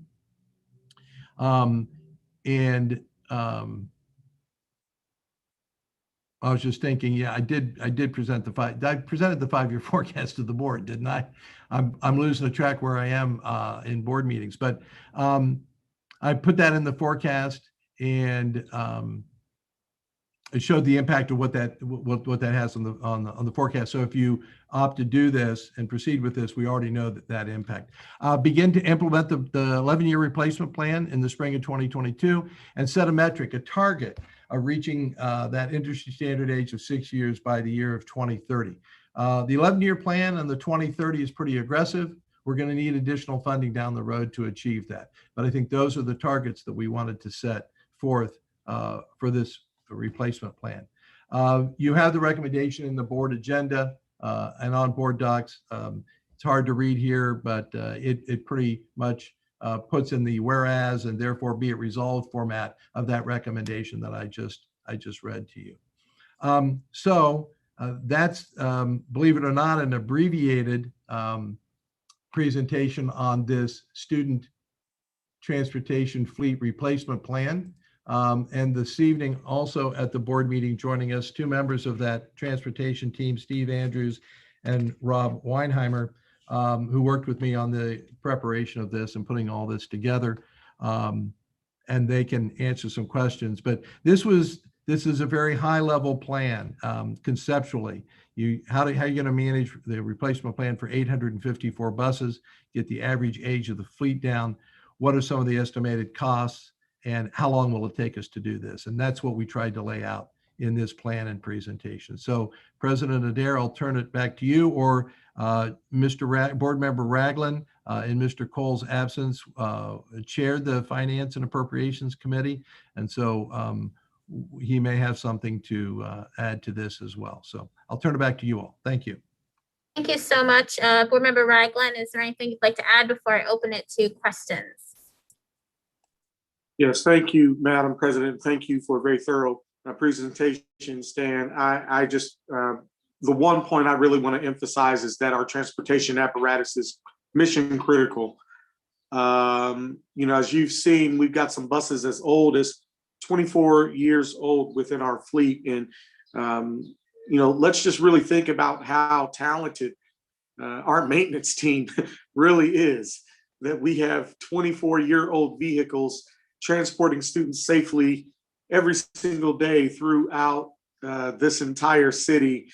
We would not be able to do that if we didn't have so many very talented people that cared so deeply about our students that they would get up very early in the morning and stay very late in the evening to make sure that our kids went to school and got home safely. And so, yes, Stan, this is mission critical. I do appreciate the work that you all have done with OIA to make sure that this got implemented. This has been a recommendation in the past. We weren't able to bring this to fruition, but due to that culture change that we mentioned before, here we see it again. And the team is working really, really well together to bring this forward. So I know there are questions from other board members. I know we've got Steve and Rob that are here to answer some of those if Stan can't answer them. So thank you for allowing me to speak very briefly. I do want to give my best wishes to Chairman Cole in his speedy recovery. So with that, thank you, Madam President. Thank you so much. And we do have some questions. We will start with Board Member Beckerly, then move to Dr. Pierce, and then to Board Member Brown.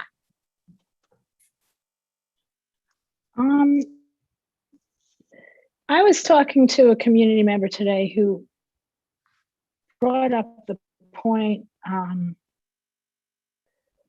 that, and to some extent, buses and transportation are tied to our facilities plan, and that we don't know, how that's going to end up. Oh, I just got one of those. Your internet is unstable. Can you guys hear me? You can? Okay, good. So I had two thoughts about that. Clearly, we need to replace buses. I guess we don't need as many buses. I assume if we get to some point in this plan and we're like using smart vehicles, or everybody's walking to school, or there's some other thing that results in our facilities, this might not need it, correct? I mean, we'd have to resolve to do that and all that. So in other words, we're committing to a Carol. I'm asking this. We're committing to a Your internet did break, so maybe try asking. Why don't you let go, and I'm gonna. Okay, we'll come back to switch you. My hotspot. Okay, we'll go to Dr. Pierce then and come back. Thank you so much for this report. I'm going to try to ask my questions in an order that we don't get you too excited about these topics that you just love to talk about. But I appreciate the way you're excited about it. That's a good thing. I like to see people working in their passion. So your presentation, I see the benefit of the 11-year plan. The 11-year plan versus the 12-year plan, it's going to give us a budget savings of about $2 million. Am I following this correctly? What did you mean by budget savings? Because with the 12-year plan, that cost is about 26010,162 versus the 11-year plan, that cost is 24342,285, which based upon just a rough estimate, we're saving about $2 million budget savings. We're still falling short, but we're falling short with a smaller gap. Yeah, you've just slowed your plan down. Yeah, so the it's just a reduced cost each year because you've slowed down your replacement plan. Yeah.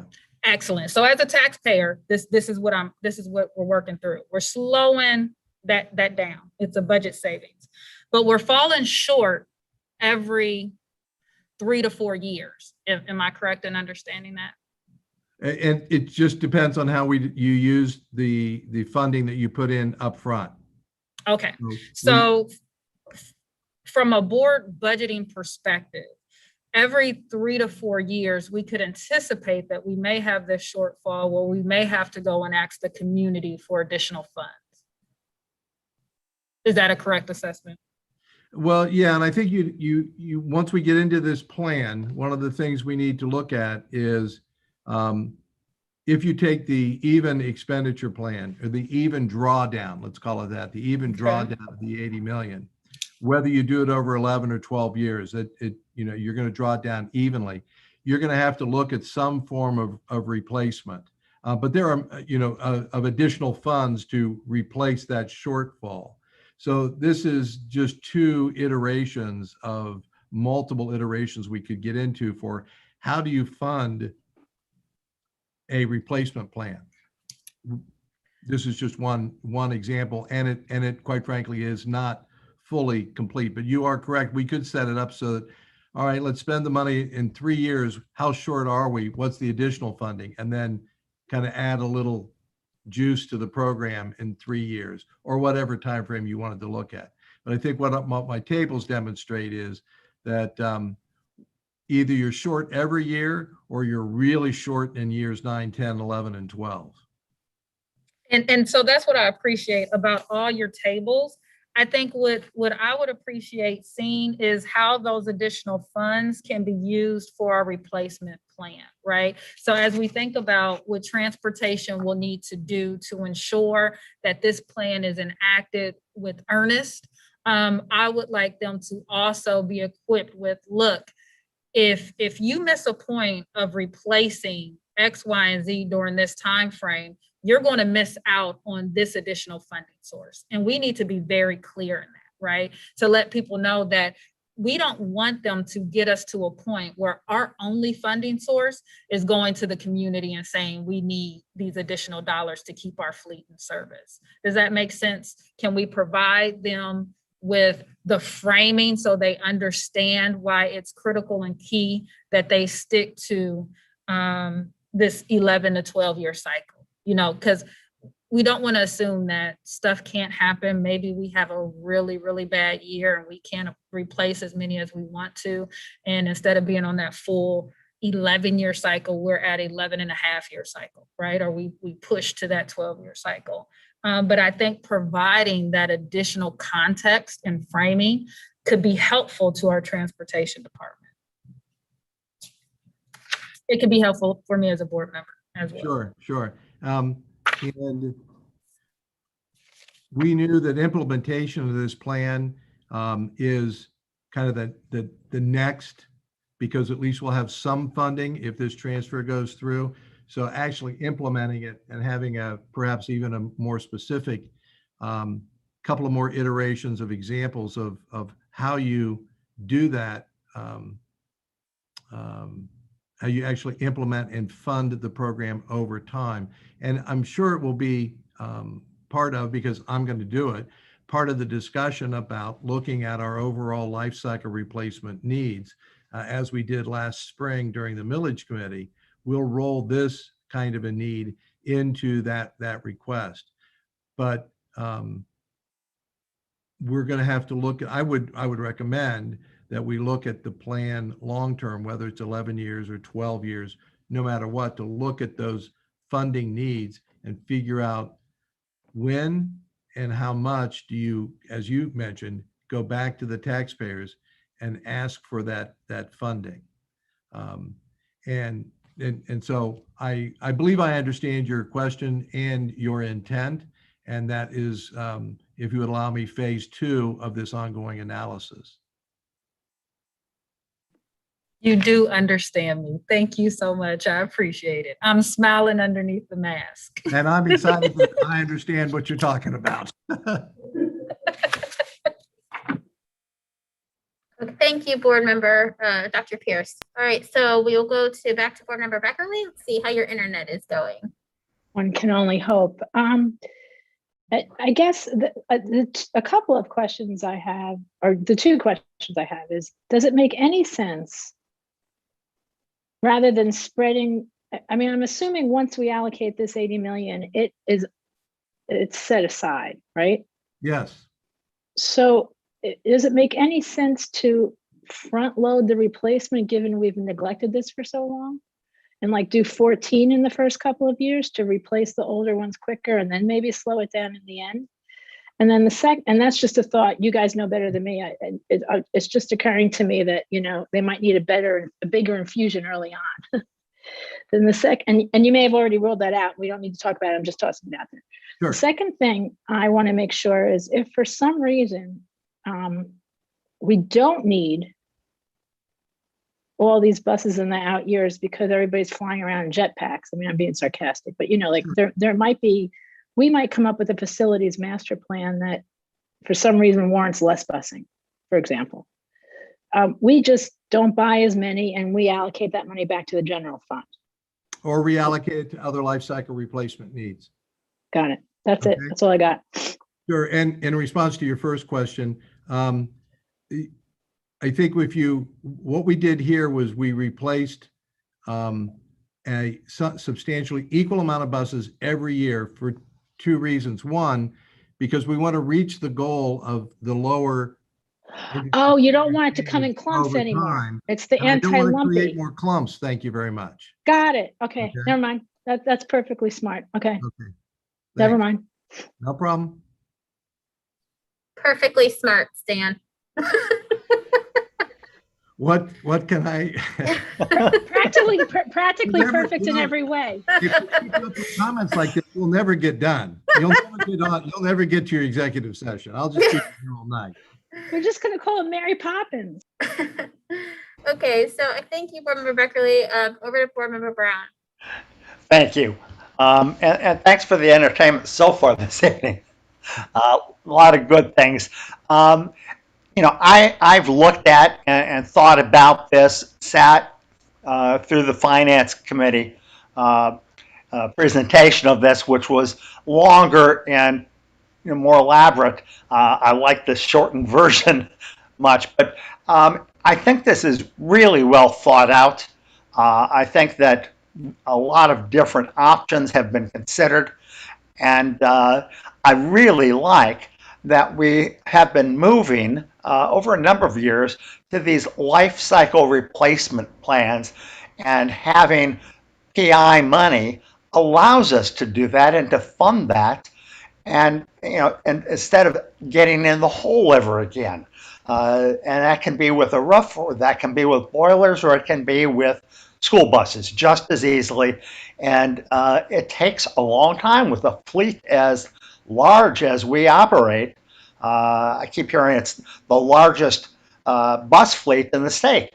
And it takes time to get there. But if we set this up as recommended with doing this over time, getting us into the pattern and custom of doing this, every year in accordance with this, I think that will continue. I think future boards will be inclined to continue. And, we can't anticipate everything, such as those jetpacks, but short of that, I think that's really does a nice job of evening things out, of allowing us to budget and fund, and allowing us to have a well-maintained fleet, which is what we want to get to. So, I really like this, and thank you for all the good work. Thank you. And you're right. This is a piece in life cycle replacement. I know that almost 7 years ago, when I arrived here at the district, we talked about conceptually a capital budget, and a capital budget requires funding. And we began some of that work in 2016 with Operation Fix It and the PI levy. But rest assured, I finally got around to this bus purchase. There have been some other things going on, but finally got around to this plan. And because of its critical nature, it rose to the top. But you will be hearing more in terms of full-fledged plans about the rest of our life cycle needs, as I mentioned, at FAC in the coming 12 months. So we will present the plan to you, how we address these needs, and it'll, you're the board and you're the ones that decide about how we fund those needs. You'll get a lot of recommendations from me, and you can pick. Please choose wisely. Yeah. Well, I think that, when we put on the permanent improvement levy for the first time some years ago, it gave us the opportunity to do some of these things, to try out some of this life cycle planning. And I think we like it. And I think that, we know that the PI fund we have, the 0.5 mill levy, is not enough. It gives us, enough to do these small things, but we're going to need to expand that in the near future to be able to cover these things in a well-managed manner. So thank you. Thank you. And Board President Adair, tonight's just a presentation. It's clear that many of the, all the board members have contemplated this. At the next board meeting, I will bring a resolution to you in my section of the agenda authorizing that transfer. We'll do that this year from a cash standpoint, and then we will include the appropriation for that special PI levy in the 22 appropriations. And then the transportation department can begin to really put together their implementation plans for, okay, what do we do first? What's our next step? And I will say thanks to I think the only one missing other than Maurice is Gary Bright over there, helped on this too. But Steve and Rob and Gary and Maurice, I knew about this much about bus replacement and operations because I did have some experience in my first job many years ago.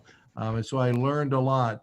And what you all need to know is if you are wondering if we're thinking creatively, rest assured that we could spend another hour and a half or so talking to Steve and Rob and Gary about things that they're thinking about and for the future of transportation of students, be it, alternative fuels, be it different features on buses that might be coming down the road, different maintenance. I mean, they're thinking about things that I don't know, but if you're wondering if they're thinking creatively, rest assured they are.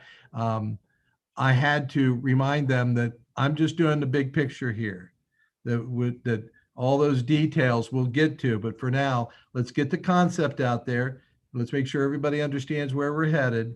Let's seek some funding right now and build that awareness and knowledge, and then we'll move forward. And as soon as we get that appropriation set, then they'll be able to be the creative folks to implement this plan. So I appreciate their help and their patience with me. Sometimes when they bring me details, I go, yeah, I got that. No. Can we stay right here? So I'm very confident that they'll be on it. And if you have any questions in the future, they'll be there to answer those. So I appreciate them. I didn't ask them until about, 1 or 2 o'clock this afternoon to come to the board meeting, and they made time in their schedules to be here to support me tonight. But so far you haven't stumped me, so we're good to go. Thank you. Well, you're welcome. And thank you so much, Rob and Steve, for being here. And thank you for all your work on that. You can tell Stan was really super excited. We've been hearing that this presentation was coming for a while, and I think you've made him a true believer in transportation. So you guys are amazing. And as board member Beckerly said, it's perfectly smart. So we look forward to seeing that resolution on the next agenda, and we will vote on it then. So thank you so much for that presentation. All right. Thanks, Steve and Rob. And I'm sorry you didn't get to say anything, but I appreciate you being here. Thank you. Thank you. Okay, we are going to go ahead and move into item 8, which is board matters. Item 8.1, we have a resolution to effectuate section 4 of the June 30th, 2016 agreement with Dublin City School District. I'm going to turn it over to Vice President Reyes for the resolution.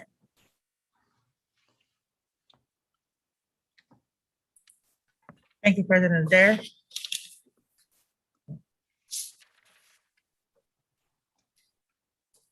Whereas the Columbus Board of Education adopted a resolution to enter into an agreement with the Dublin City Schools District on June 30th, 2016, relative to DCSD withdrawing from the joint agreement among and between the Boards of Education of certain school districts of Franklin County, Ohio, dated May 20th, 1986, as subsequently amended by the extended joint agreement among and between the boards of education in certain school districts of Franklin County, Ohio, dated June 29, 1992, as further subsequently amended effective June 15, 2012, the win-win agreement. And whereas Section 4 of the agreement with DCSD states that DCSD shall offer to transfer for school district purposes of certain parcels, the Don Scott territory. And whereas Section 4 of the agreement further states that CCSD shall determine in good faith by June 1st, 2021, whether this area is likely to be commercially developed within a reasonable period of time and whether it will agree to accept the transfer. And whereas the administration has reviewed the Northwest Plan, land use and development of the city of Columbus, spoken with officials from the city of Columbus, and spoken with officials from the Ohio State University in making a good faith effort in determining the likelihood of the land being commercially developed. And whereas the administration recommends that the Don Scott territory be transferred in accordance with Section 4 of the agreement, now therefore be it resolved, the Columbus Board of Education hereby accepts the offer for the transfer of the Don Scott territory as set forth under Section 4 of the agreement.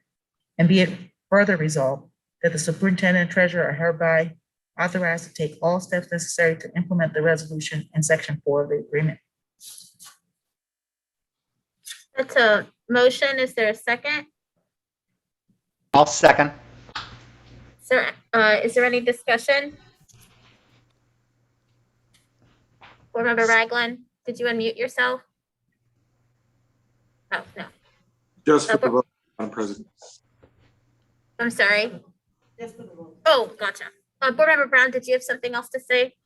I was simply going to commend Stan and James Barnes and Eric Roush for such an incredibly good job with this. It's complicated, and it required some real thought about value of the land, the potential development, and a number of other things. It's one of the last parts, I think, of fully unwinding the win-win agreement that had been in place for decades. And I think it's really good work, and I support it. Thank you. Any other comments? Madam President? Go ahead. One comment. Yes. One of the things you all saw a map of the area, and that was just the area to be transferred. There is area tangential to this in that area that is already in the Columbus City School District. And so as we looked at the map on the county auditor's website, as you can imagine, when you get to those areas where school district boundaries tend to touch, you go from one district to the next to the next. So running down east to west on 161 out of Linworth, you'll on the south side of 161, it already is split between Worthington, Columbus, and Dublin. We're taking a little bit more frontage there in terms of the land from Dublin. So it is interesting, but what's most interesting is when you compare what we're acquiring through this transfer with what is already in the district. There's a large segment of that area roughly bounded by 161 on the north, Case Road on the south, Go Down on the east, and Sawmill on the west that will be in the district. And our conversations, while informative, there was something about having the land in our district long-term, we believe will benefit the district well past certainly my tenure here and well past any payment of cash at this point. So that's why we recommended it to the board and appreciate your support this evening in getting this done. Thank you for that additional information comment. Any other questions or comments from the board? Okay, seeing none, please call the roll. Ms. Beckerly, Yes. Mr. Brown, Yes. Dr. Pierce, Yes. Mr. Ragland, Yes. Vice President Reyes, Yes. President Adair. Yes. That motion carried. We will get back to you with the next steps because I'm sure there'll be more resolutions to come, but we'll get on that right away. Thank you very much. Thank you. Okay, we will now move into item 8.2, a discussion of the potential voucher litigation. I don't know if, I didn't actually ask before, but if Board Member Brown or Beckerly want to say anything to start kind of the conversation off, but we've been approached to join a coalition of school districts to consider joining that coalition because they're seeking to file a lawsuit regarding the way that vouchers are done here in Ohio around school funding and school choice. So I don't know if Board Member Brown or Beckerly want to kind of start the conversation off, but this is just to have a discussion publicly about this topic. You're muted, Board Member Brown. I was going to say, Carol, if you'd like to go first, go for it. You know, I don't have much to say other than I think that it's a coalition that we should join. I think currently we have pretty serious concerns about how the vouchers are funding. We realize that it may be in flux, but it, you know, at the legislature at this point, but given the circumstances at the moment, I think we should move forward. There's no, you know, there's no reason not to pursue it based on the current set of facts and realities.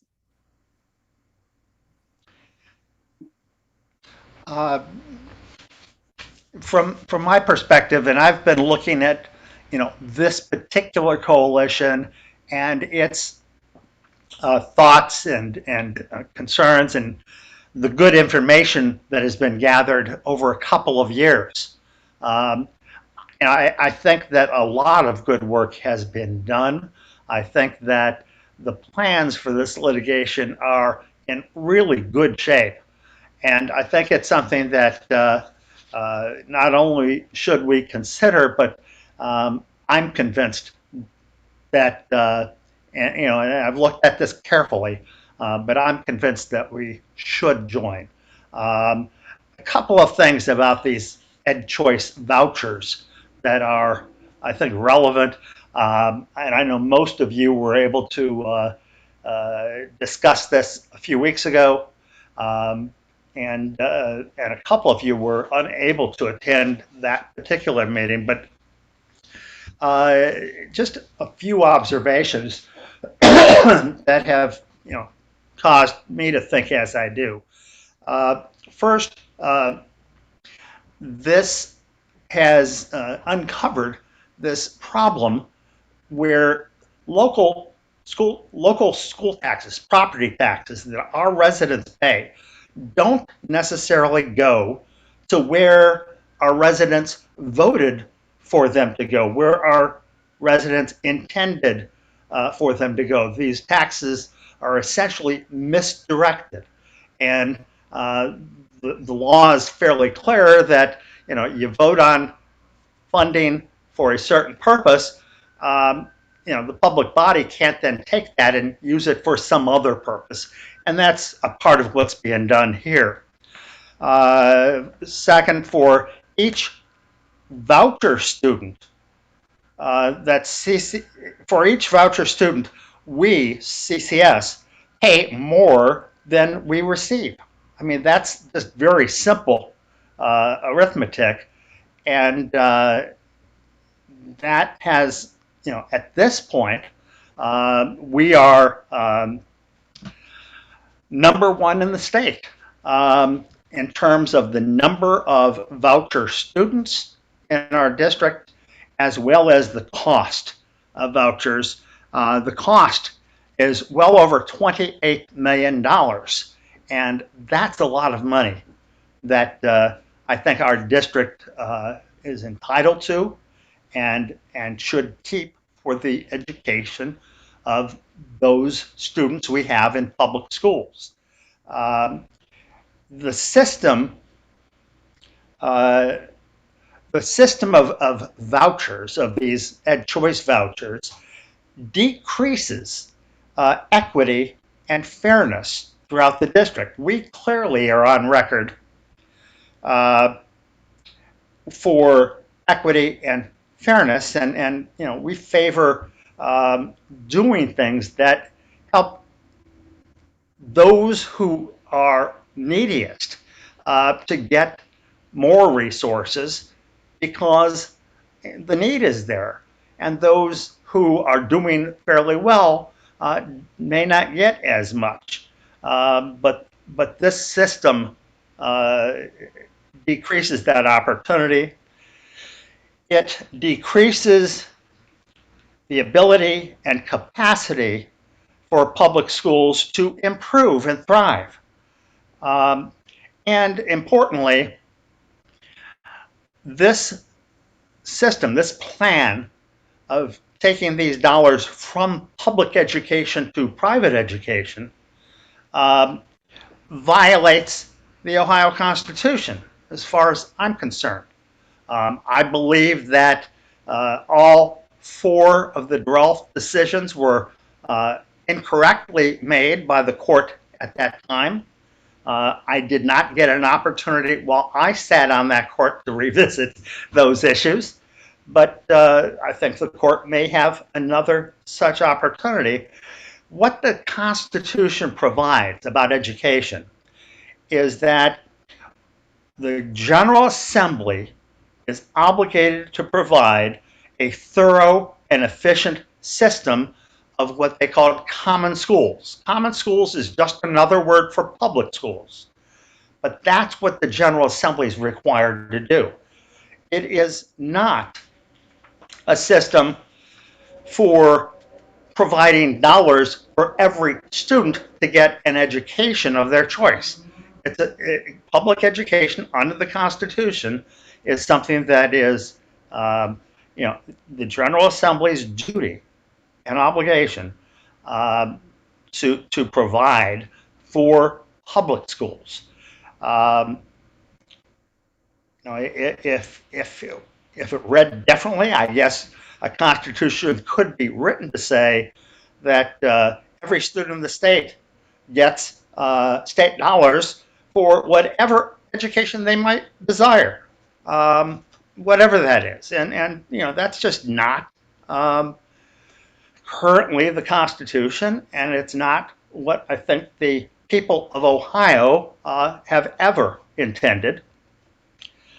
As I said, CCS is at the very top of the list for students involved, about more than 5,800 at this point. I don't know the current number, but we know it's increased in part because of the pandemic, and at a cost of more than $28 million. You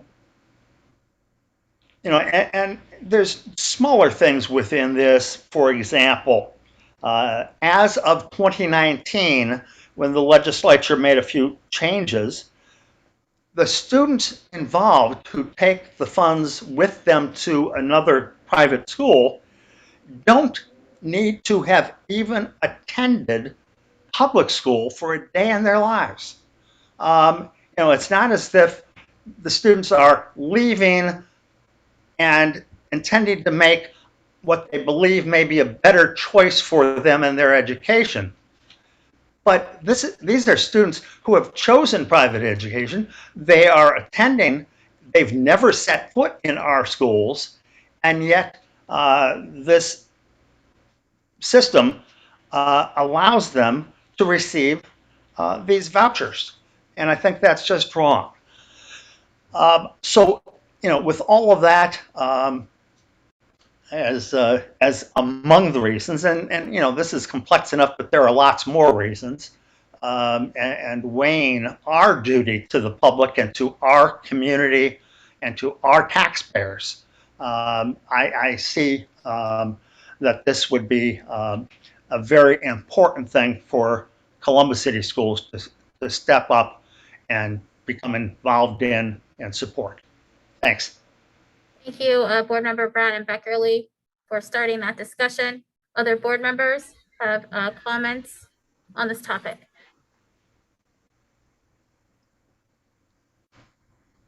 Vice President Reyes, to you. I can't tell if you're trying to unmute. No.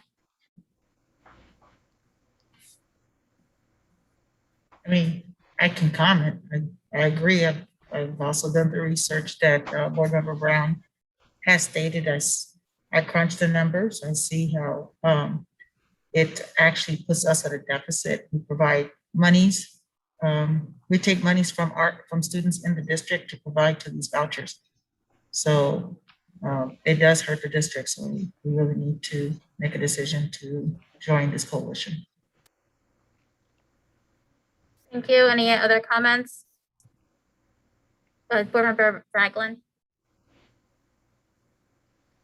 Thank you, Madam President. Thank you, Board Members Brown and Beckerly. My questions are for Mr. Bohoric. Is he still with us? I can't see him on my screen. Yes, he's on. Okay. My first question to you, Stan, several years ago, the district had consecutive years where we were state rated as an F-rated district. At that time, what was the highest level of budget surplus that the district had? Board Member Ragland, I don't have that off the top of my head and don't have those numbers at my fingertips for that answer. I'm sorry. We could go back and look at those years for you. Did we have a budget surplus during the years where the district was F-rated? Do you recall which years those were? Because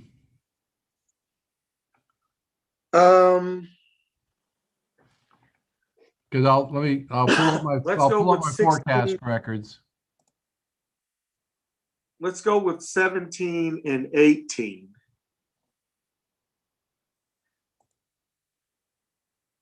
Those would kind of be I believe the target. 2017 and 2018. I believe we had 2 consecutive years where we were an F-rated district, and then we moved out of that with the 2018-2019 school year, if I am remembering correctly. Now, if you mean by a budget surplus that our revenues exceeded our expenditures, in 17 and 18, both of those years, revenues exceeded expenditures, and therefore we built a cash balance. In 17, we were 5.5 million more in revenues and expenditures on 865 million in revenue. In the following year, in fiscal year 18, we were 53.7 million revenues over expenditures on revenues of 925 million. But keep in mind those two fiscal years, fiscal year 17 had a half a year of collections under the 2016 operating levy passed in November of 16.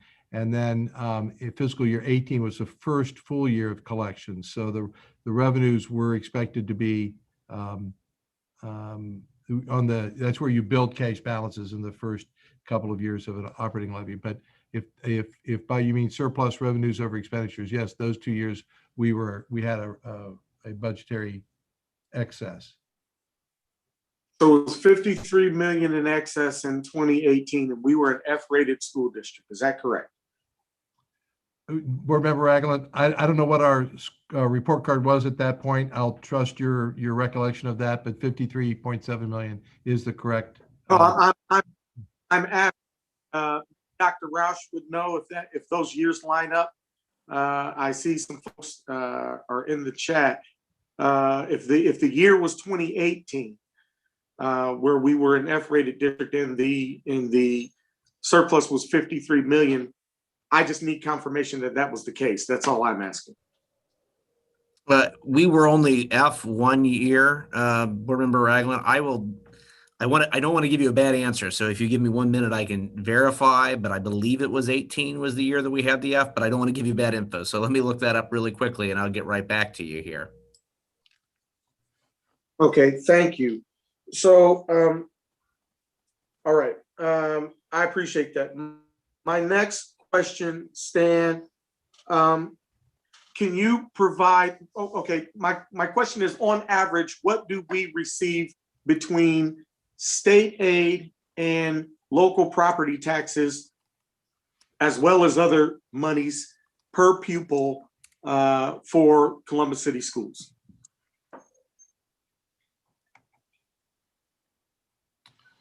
You mean all revenues? Sure, here. On average, on average. Yeah, back in, I'll go back to fiscal year 19 as an example.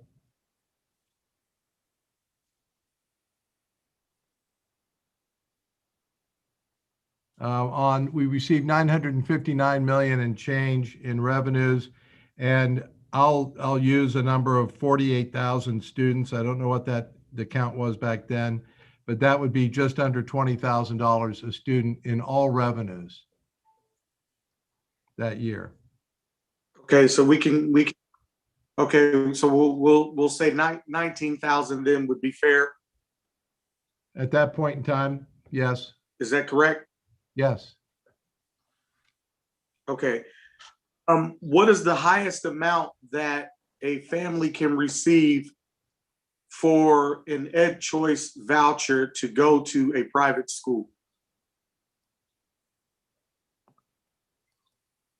That's a good Dr. Roush question. Those okay, are, thank you, Dr. Those are set in statute for a K through 8 building. I believe that the dollar figure is $4,650 and then $6,000 for a 9 through 12 student. So a high school student would receive $6,000 to go to a Catholic school. So if we're receiving 19,000 for each student, and that 6,000 is taken away and going to the private school, what happens to the other 13,000? It stays with us. Okay, so in the general fund, it stays. But the student knows. Okay, so that 13,000 goes into our general fund, whether the student attends a Columbus City school or not. Is that correct? That is correct. The $13,000 difference stays with the district, whether we are educating that child or not. Is that correct? That is correct. Okay, we are obligated to transport non-public school students, including those that receive Ed Choice vouchers. What is the average cost of transporting a student per year for the district? I don't know that number, Board Member Ragland. We'd have to work on that. Is it close to $13,000?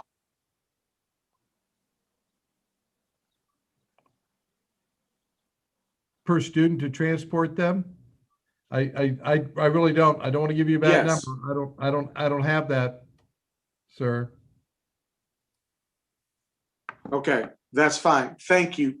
I think for me, a couple of issues based on how this is being forwarded to us to join.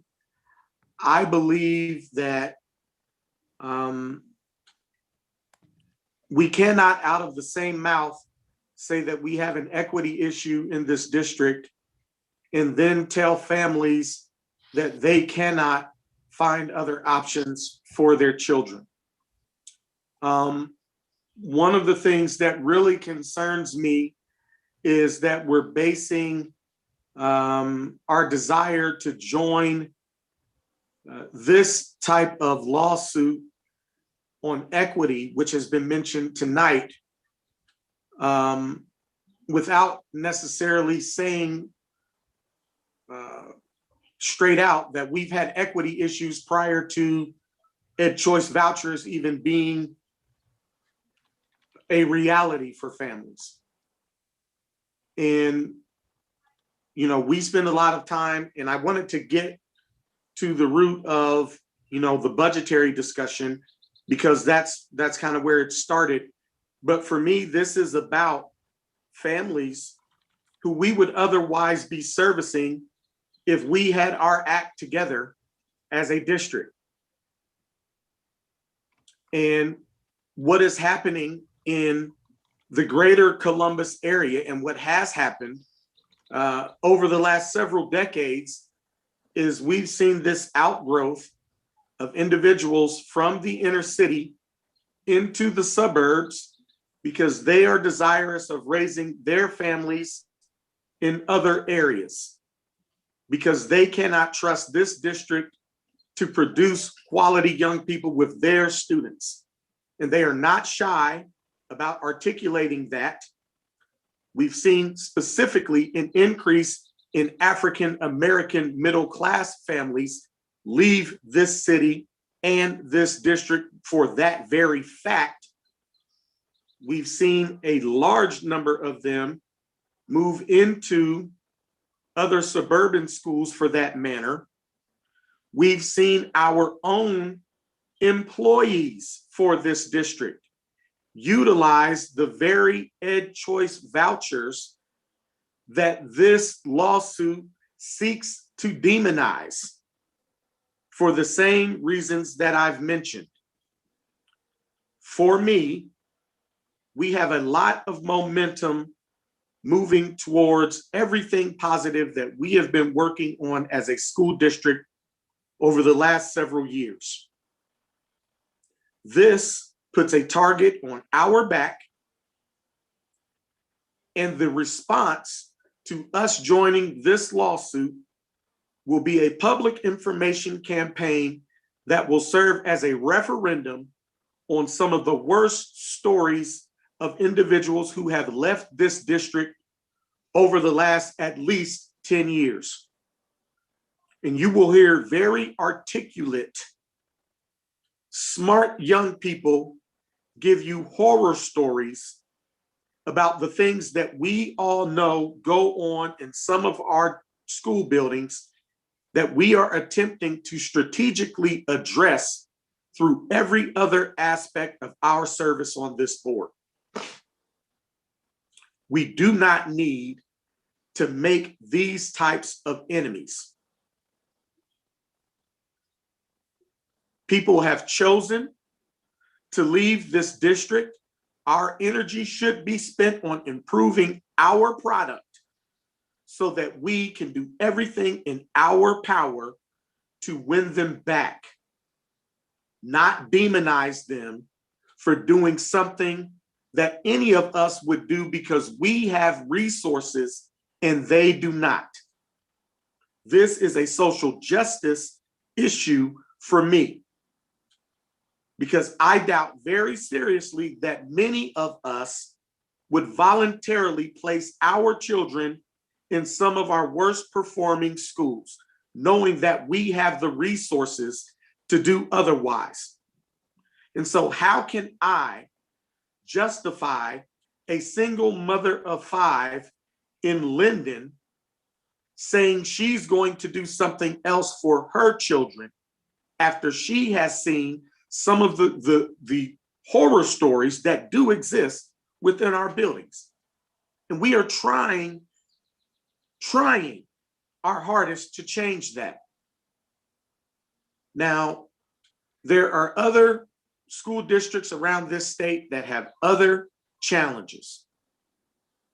Here in Central Ohio, we can create an educational ecosystem that allows every single child within this city's boundaries and beyond to go to a quality school. My charge to this board is for us to compete.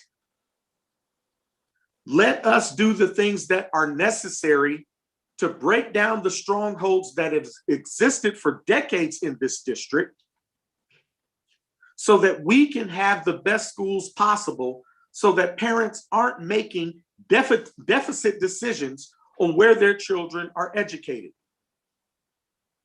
We talk about school choice, and we ourselves have alternative schools with hundreds of students on the wait list.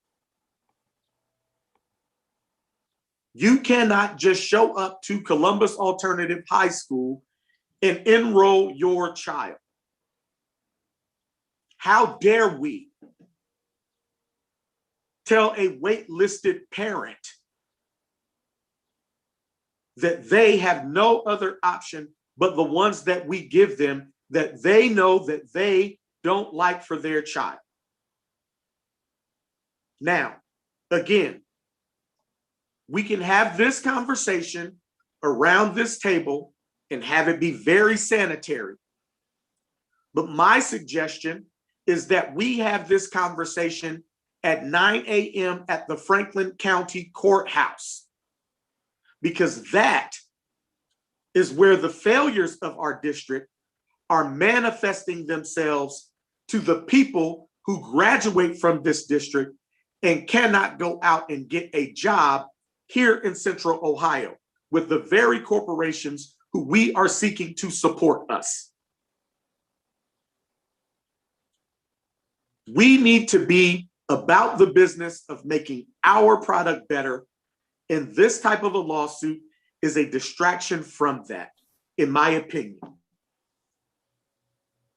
Thank you for allowing me the opportunity, Madam President. Thank you for those thoughts and your opinion, Board Member Ragland. We're going to move to Dr. Pierce. So while I thank my colleague, Board Member Ragland, for his thoughts, I have to be honest, your comments have struck my spirit on multiple levels. When we talk about the product, we're educating children so they can help us have a better future and contribute to humanity.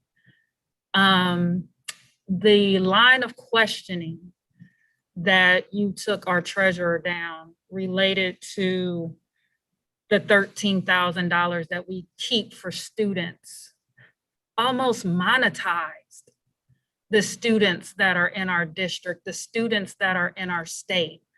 And you know, one could rebuttal that very easily and say that $13,000 that we get to keep for students is going to help us meet that $2 million shortfall that we just talked about with our bus fleet replacement, right? But I'm not going to, you know, just quickly rebuttal with that, because what I want us to really center on in this moment is we are, as a board, making a decision if we want to collectively stand with other districts to challenge and push the General Assembly to adequately fund education in this state.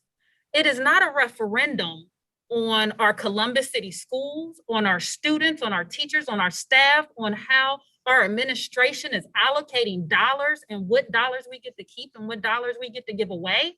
No, this is a deeper calling of us standing with our colleagues collectively to say our children deserve more.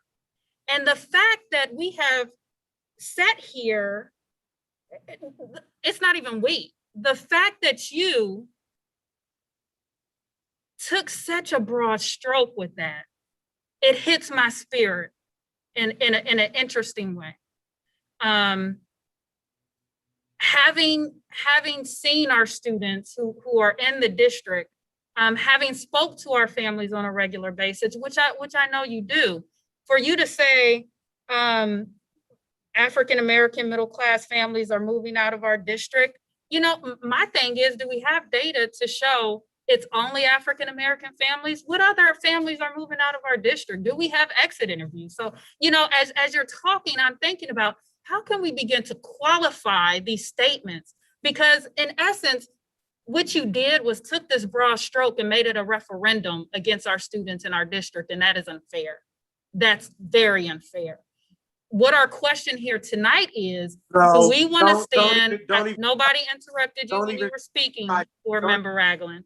So if you would let me finish, I would just like to recenter all of us on the fact that this isn't a referendum on how our schools are performing, how our administrators are performing. It's a larger calling as to if we want to stand collectively with our colleagues to demand and challenge adequate funding for students, for children throughout the state of Ohio. Thank you, Dr. Pierce. We'll go to Board Member Beckerly.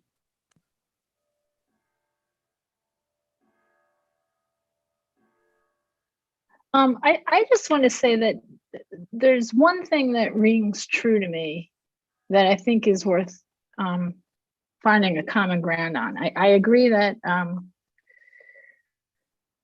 we need to make sure this isn't a distraction. And I couldn't agree more that,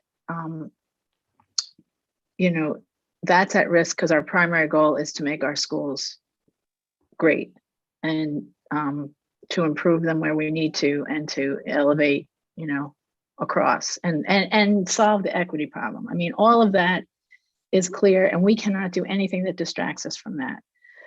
One of the reasons why I am willing to support this, because while I think the voucher funding scheme is really flawed on a lot of levels, I don't think it's the right thing for us to get distracted by. I don't believe this is that. And that's how I reach my conclusion that we should support it. I think that there's not an awful lot of distraction that would come from this because it's really sort of being handled by this coalition and they've already figured out their theory of the case and they've got a lot of the data and they've pulled a lot of data that supports their argument from publicly available data. So I think that this is an opportunity for us to pick up on what Dr. Pierce said, which is join forces with others to fight a flawed funding scheme that will not distract us from doing the most important work because it's not worth it then. But I don't think this is it. And I would like to ask, I want to kick the tires on that presumption of Mr. Barnes and Mr. Baharik. My impression is that this is not going to be a heavy lift for us as a district in supporting this litigation. I think I had a brief exchange with Mr. Barnes earlier today, and I might not be accurate about that. So I would like to hear from you both in terms of the potential for distraction, because I think that is an issue. If you guys wouldn't mind sharing. Yes, this is James. The answer is, at least from a legal standpoint, is we don't know. Okay. Long and short of it. Yes. What we do know is that the litigation will be data intense. And that'll be a large, a heavy lifting from an internal standpoint will be from the treasurer's office because that's where the data lies.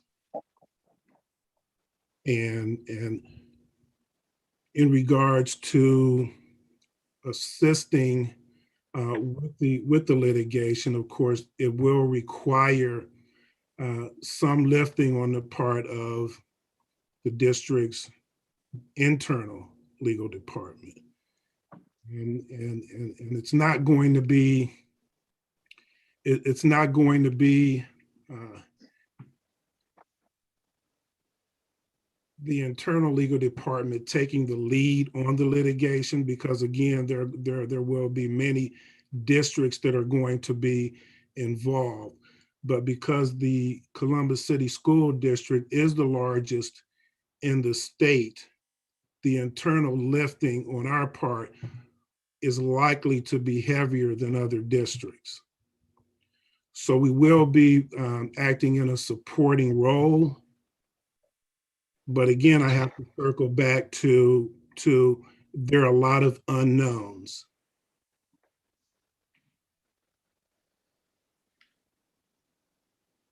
Is there a way, do you think, James, that we could get smarter on that in terms of understanding what their theory is? I mean, it seemed to me they had an awful lot of information that in hand when we were briefed that was publicly available. And that's just what I was trying to figure out. How much can we provide that they don't already have access to, or do they need us to provide? And you don't need to, obviously that's not a for now conversation, but I think that's worth understanding.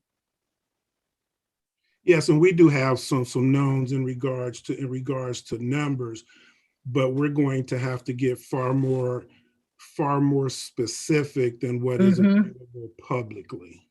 Yeah, okay. Oh, you mean, you know that we're going to have to deliver more data than is available publicly? Yes. Okay. Well, let's have a conversation offline about that. Stan, is that your understanding as well? Yeah, I was just going to say, I quite frankly, when you get into legal matters, what the demand for information and data would be is an unknown for me. I just don't know. Okay. Jennifer, if I might, Go ahead. with respect to that particular point, one of the things that we discussed, I think that it's fair to say, is that we will be involved in much of that, whether we join as plaintiffs or not. We will still be subject to information requests, discovery, and all the rest of that kind of effort by lawyers, whether we're involved or not. So I think that's where we have to measure how much additional work might there be. Thank you. Okay, thank you. I will share my thoughts since I can't really call on myself. So I do agree with the way that Dr. Pierce framed it. The truth is the school funding system has been broken since the moment common schools were established. If you have ever gone back to look at some of our past board meeting minutes from like a long time ago, you'll see that these same conversations about school funding were had. And the public school education has never been funded appropriately in Ohio.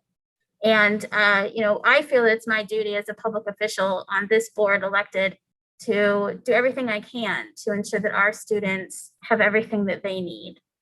It isn't for me a referendum on our families at all. And I do agree with James that that's why we're here too, is to make sure that we're doing the best we can and improve education for all of our students and address those underlying equities that we have said exist and we have publicly stated exist. It isn't about that. Families need to do what they need to do in the best interest of their children. For me, it's about the system itself. It's about the way that it's been structured intentionally. It's about the way that it continues to, cause, bias and inequity for our students. And that's what I have vowed to do as a public official voted into this body. And so families, you do what you need to do, but it still means that I can fight the system for you and for all of our students. And that's the way I look at it. So I would be in support of joining the coalition for our district. So that's where I stand on the matter. So I think everyone has had an opportunity to share. We are not voting on it tonight. We wanted to have this conversation publicly, and we will discuss whether resolution will appear on our next agenda. We will have members who will maybe bring that forward for us to vote on in our next meeting. So thank you all colleagues for sharing your thoughts, opinions, and discussion, as well as our staff. Thank you for helping us in that discussion on that very important matter. All right, so we are going to go ahead. Madam President. Mr. Ragland?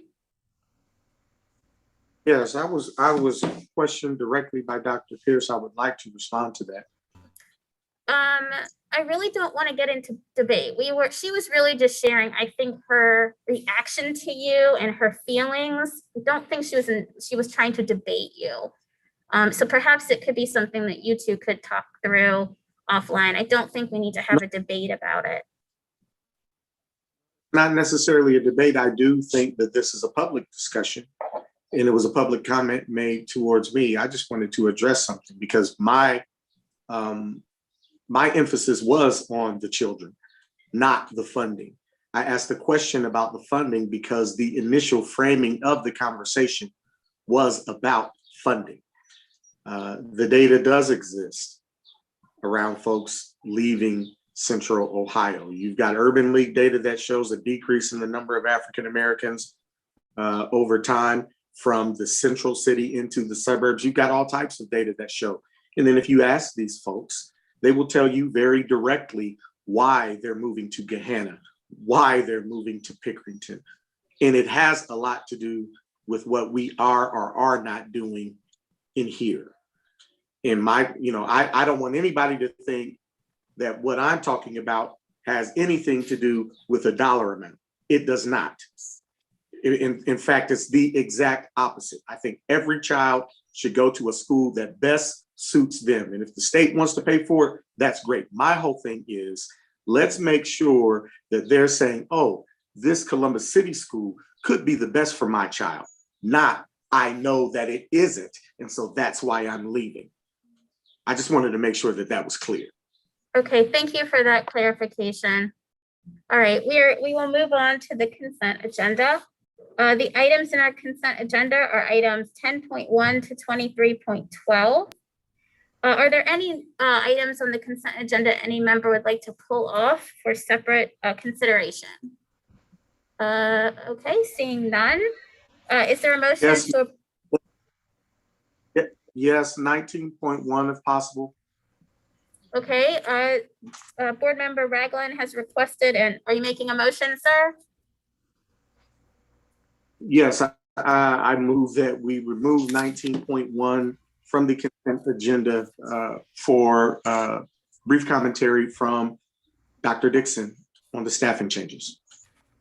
We don't technically have to remove it for commentary. Do you want her? Okay. We can still have her talk about it. I would just like for Dr. Dixon. Okay. Yes, All right, ma'am. so- Then that satisfies. Okay, Thank you, Madam perfect. All right. So no one wants anything removed then. Okay, so and we have a motion and a second then. So now, are there any discussion or comments? And we will. Nope, timeout. I did it wrong. We don't have a motion, I Oh, believe. I'm sorry. All right. Yeah. Yes. Okay. Is there a motion to approve the consent I agenda? move to approve the consent agenda. Thank you. Is there a second? I second. Second. Thank you. Sorry, everyone. All right, now we will have discussion and comments. And Dr. Dixon, Board Member Ragland has asked you for comment on 19.1, but I'll have him maybe ask a question first. Because 19.1, just so everyone knows, is our personnel. So it is approval of all of our personnel actions. Do you have a specific comment or a question about 19.1 for the superintendent, Board Member Ragland? Thank you, Madam President. I know that you make some significant changes, Dr. Dixon, in staffing with some of these moves here. I just wanted to give you an opportunity to tell us about the news. Thank you very much. Thank you, Board Member Ragland, for that question. And thank you, Board President Adair, for allowing me to speak briefly about our some changes I'm recommending. So we know that organizational change, is defined as the movement of an organization from one state of affairs to another.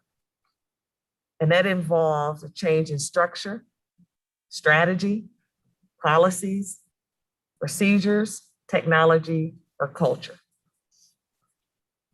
Year one, as you hired me, Board, we moved from a regional focus.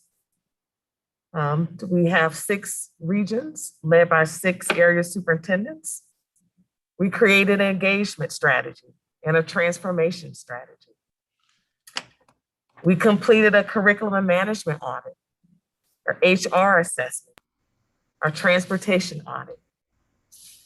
We improved our procedures to addressing risk.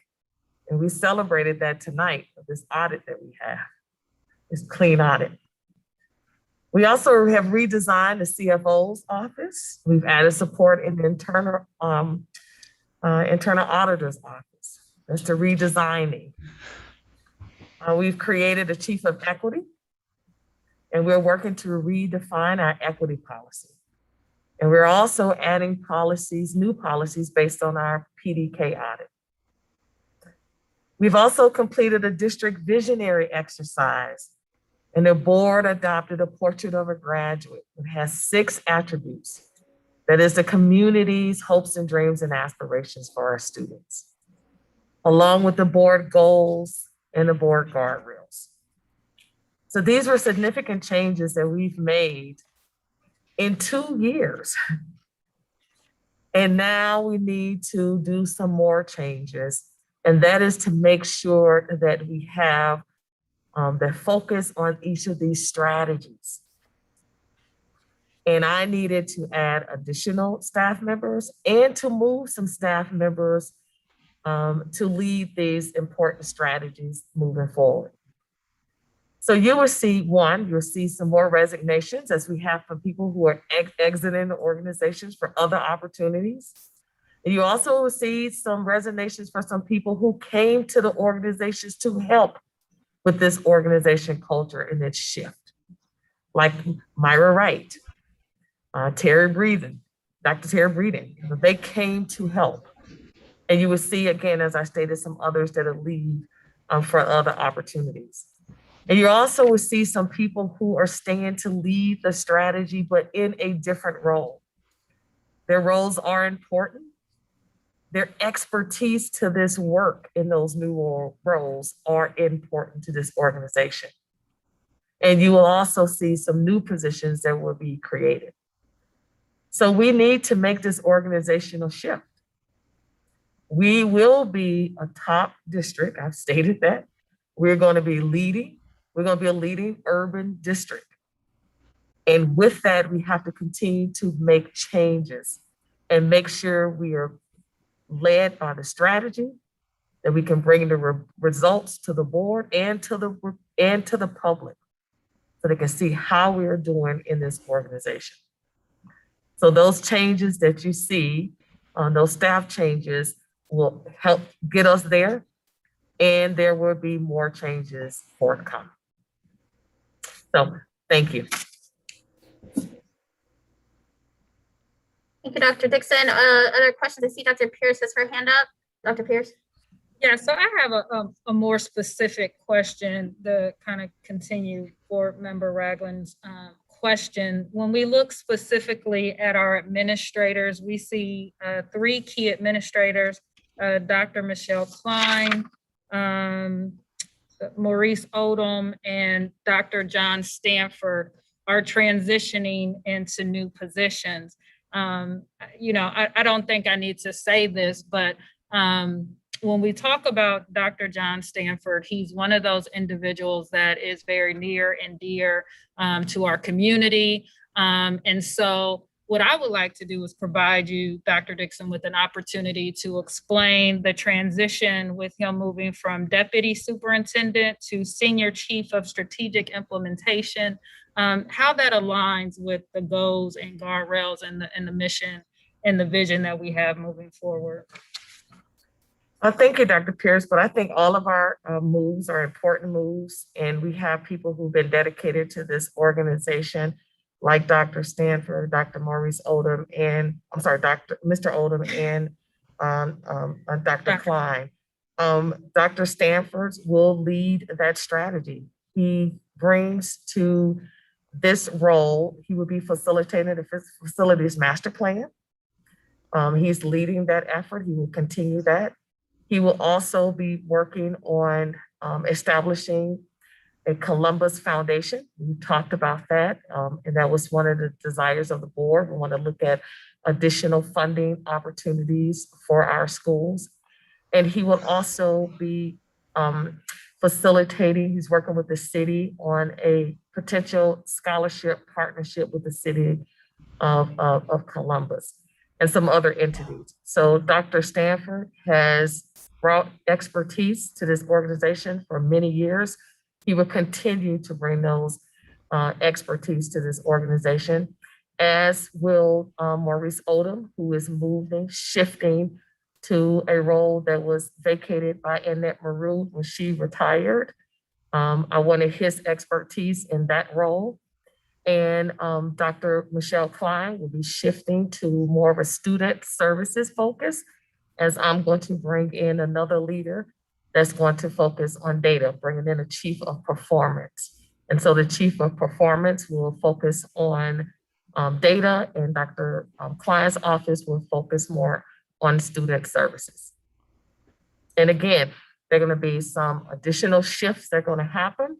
And I just hope that people know that these shifts are going to ensure that we have the expertise leading specific strategies that I have outlined as we move toward making sure that the district not only operating, as Stan has said, operating efficiently and effectively, and as Carol Smith is making sure that we do not have our risk. I want to make sure that we make sure that we have top schools in every region, and that schools have a network of support, and that we're aligning strategies around those priorities. And that means I need to get the people who can lead in those areas, shift them around to other opportunities. And I'm glad that they work at the discretion of the board and understand that they work at the pleasure of the board and the superintendent, and that they are flexible and adaptable in moving into those roles where they are needed and where their strengths are needed, and not necessarily having any specific title. Thank you so much for that clarity around those specific moves. I guess my next question is more from how I can help, or how you need us to lean in. I know that myself and President Adair, and I think there's one other board member that are responsible for your evaluation. So as we're seeing these individuals leave, is there anything that the team of us needs to be aware of in terms of you completing evaluations with all of those individuals? So as they're exiting, they have strong evaluations going with them as they're transitioning from position to another position, that they have strong evaluations that are following them as well. So I want to make sure that on my end as a board member, I'm doing the due diligence to ask the question, do I need to get with my colleague and shift the time frame to ensure that you have enough time to get evaluations completed with your team as these shifts and changes are happening?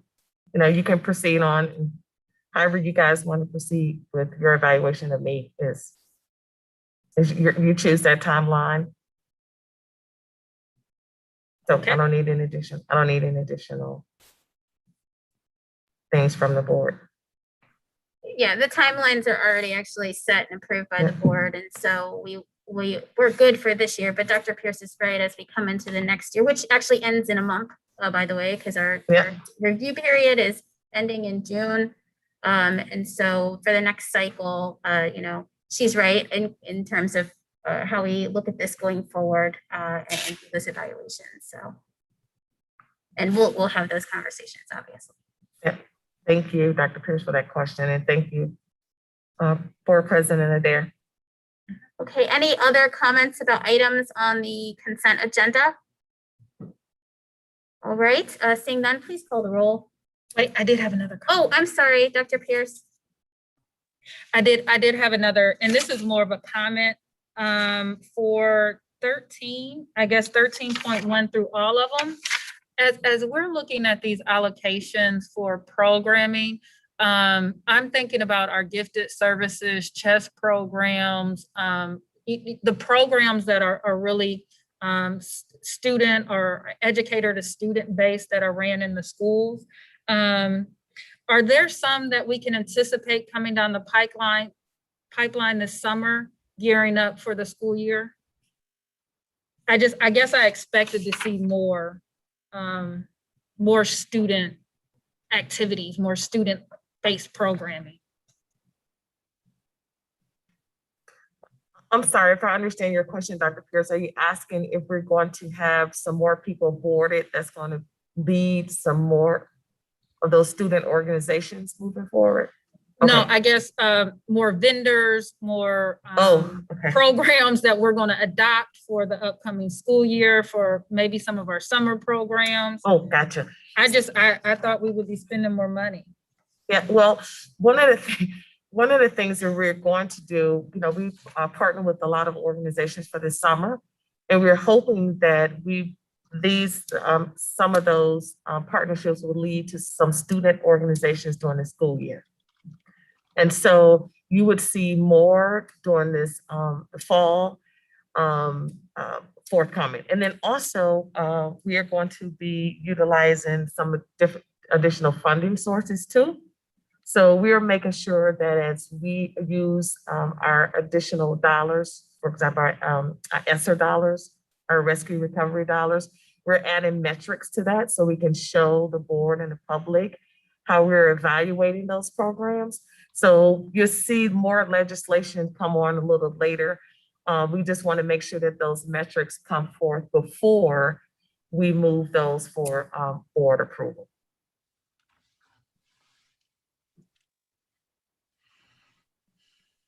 Any other comments, questions on any consent items? Okay, now seeing none, please call the roll. Mr. Brown,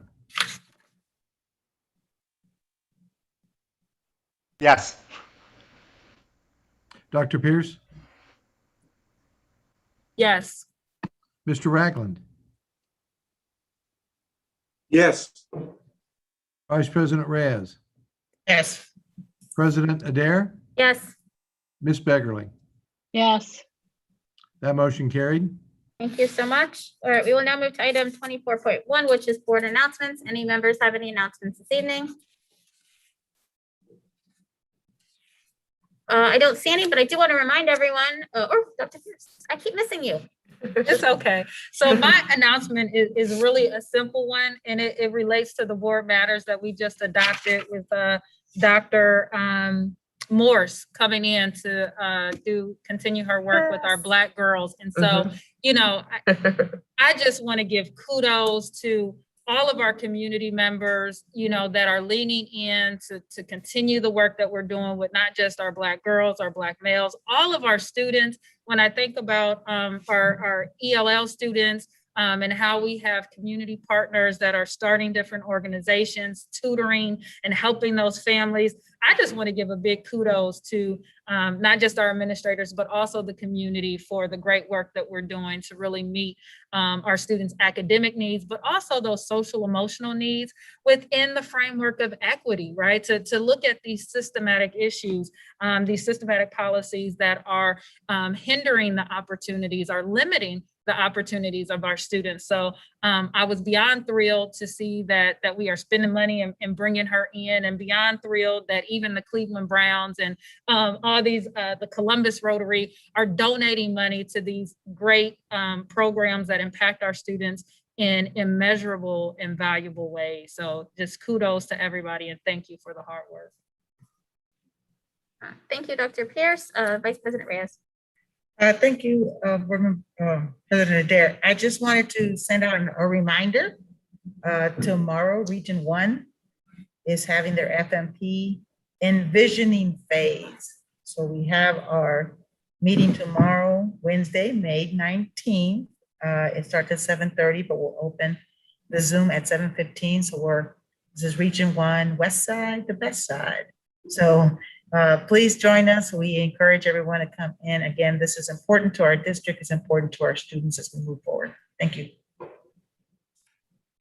Thank you. Any other announcements? Board Member Ragland, I see you unmuting.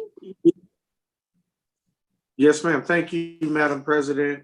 Region 2 is also tomorrow, 5 p.m. And I want to make sure to thank and congratulate every single athlete, student athlete that participated in last week's City League track championships, track and field. championships. I had a great time at the event.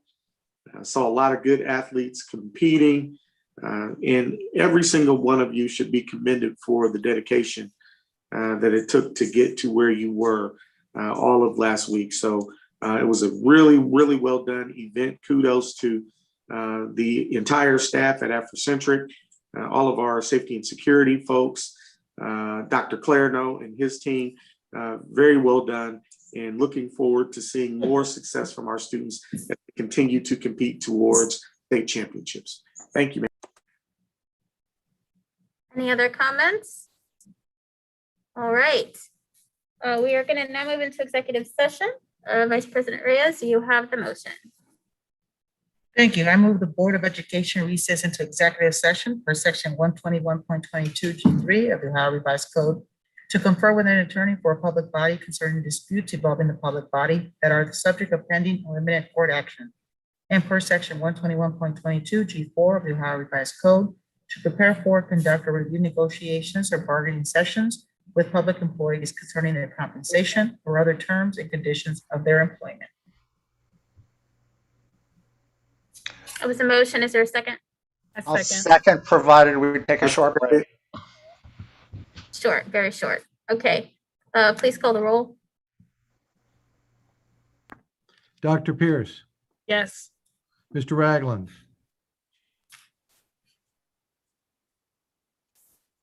Yes. Vice President Reyes, Yes. President Adair, Yes. Ms. Beckerly, Yes. Mr. Brown. Yes. Motion carried. Thank you. We will now move into executive session. We will take a short break once we get there. For the public, we will return to adjourn the meeting officially. For staff members not sticking around, it is always so good to see you. Thank you for hanging out with us this evening. Have a great rest of your night. And those headed in with us, I'm sorry.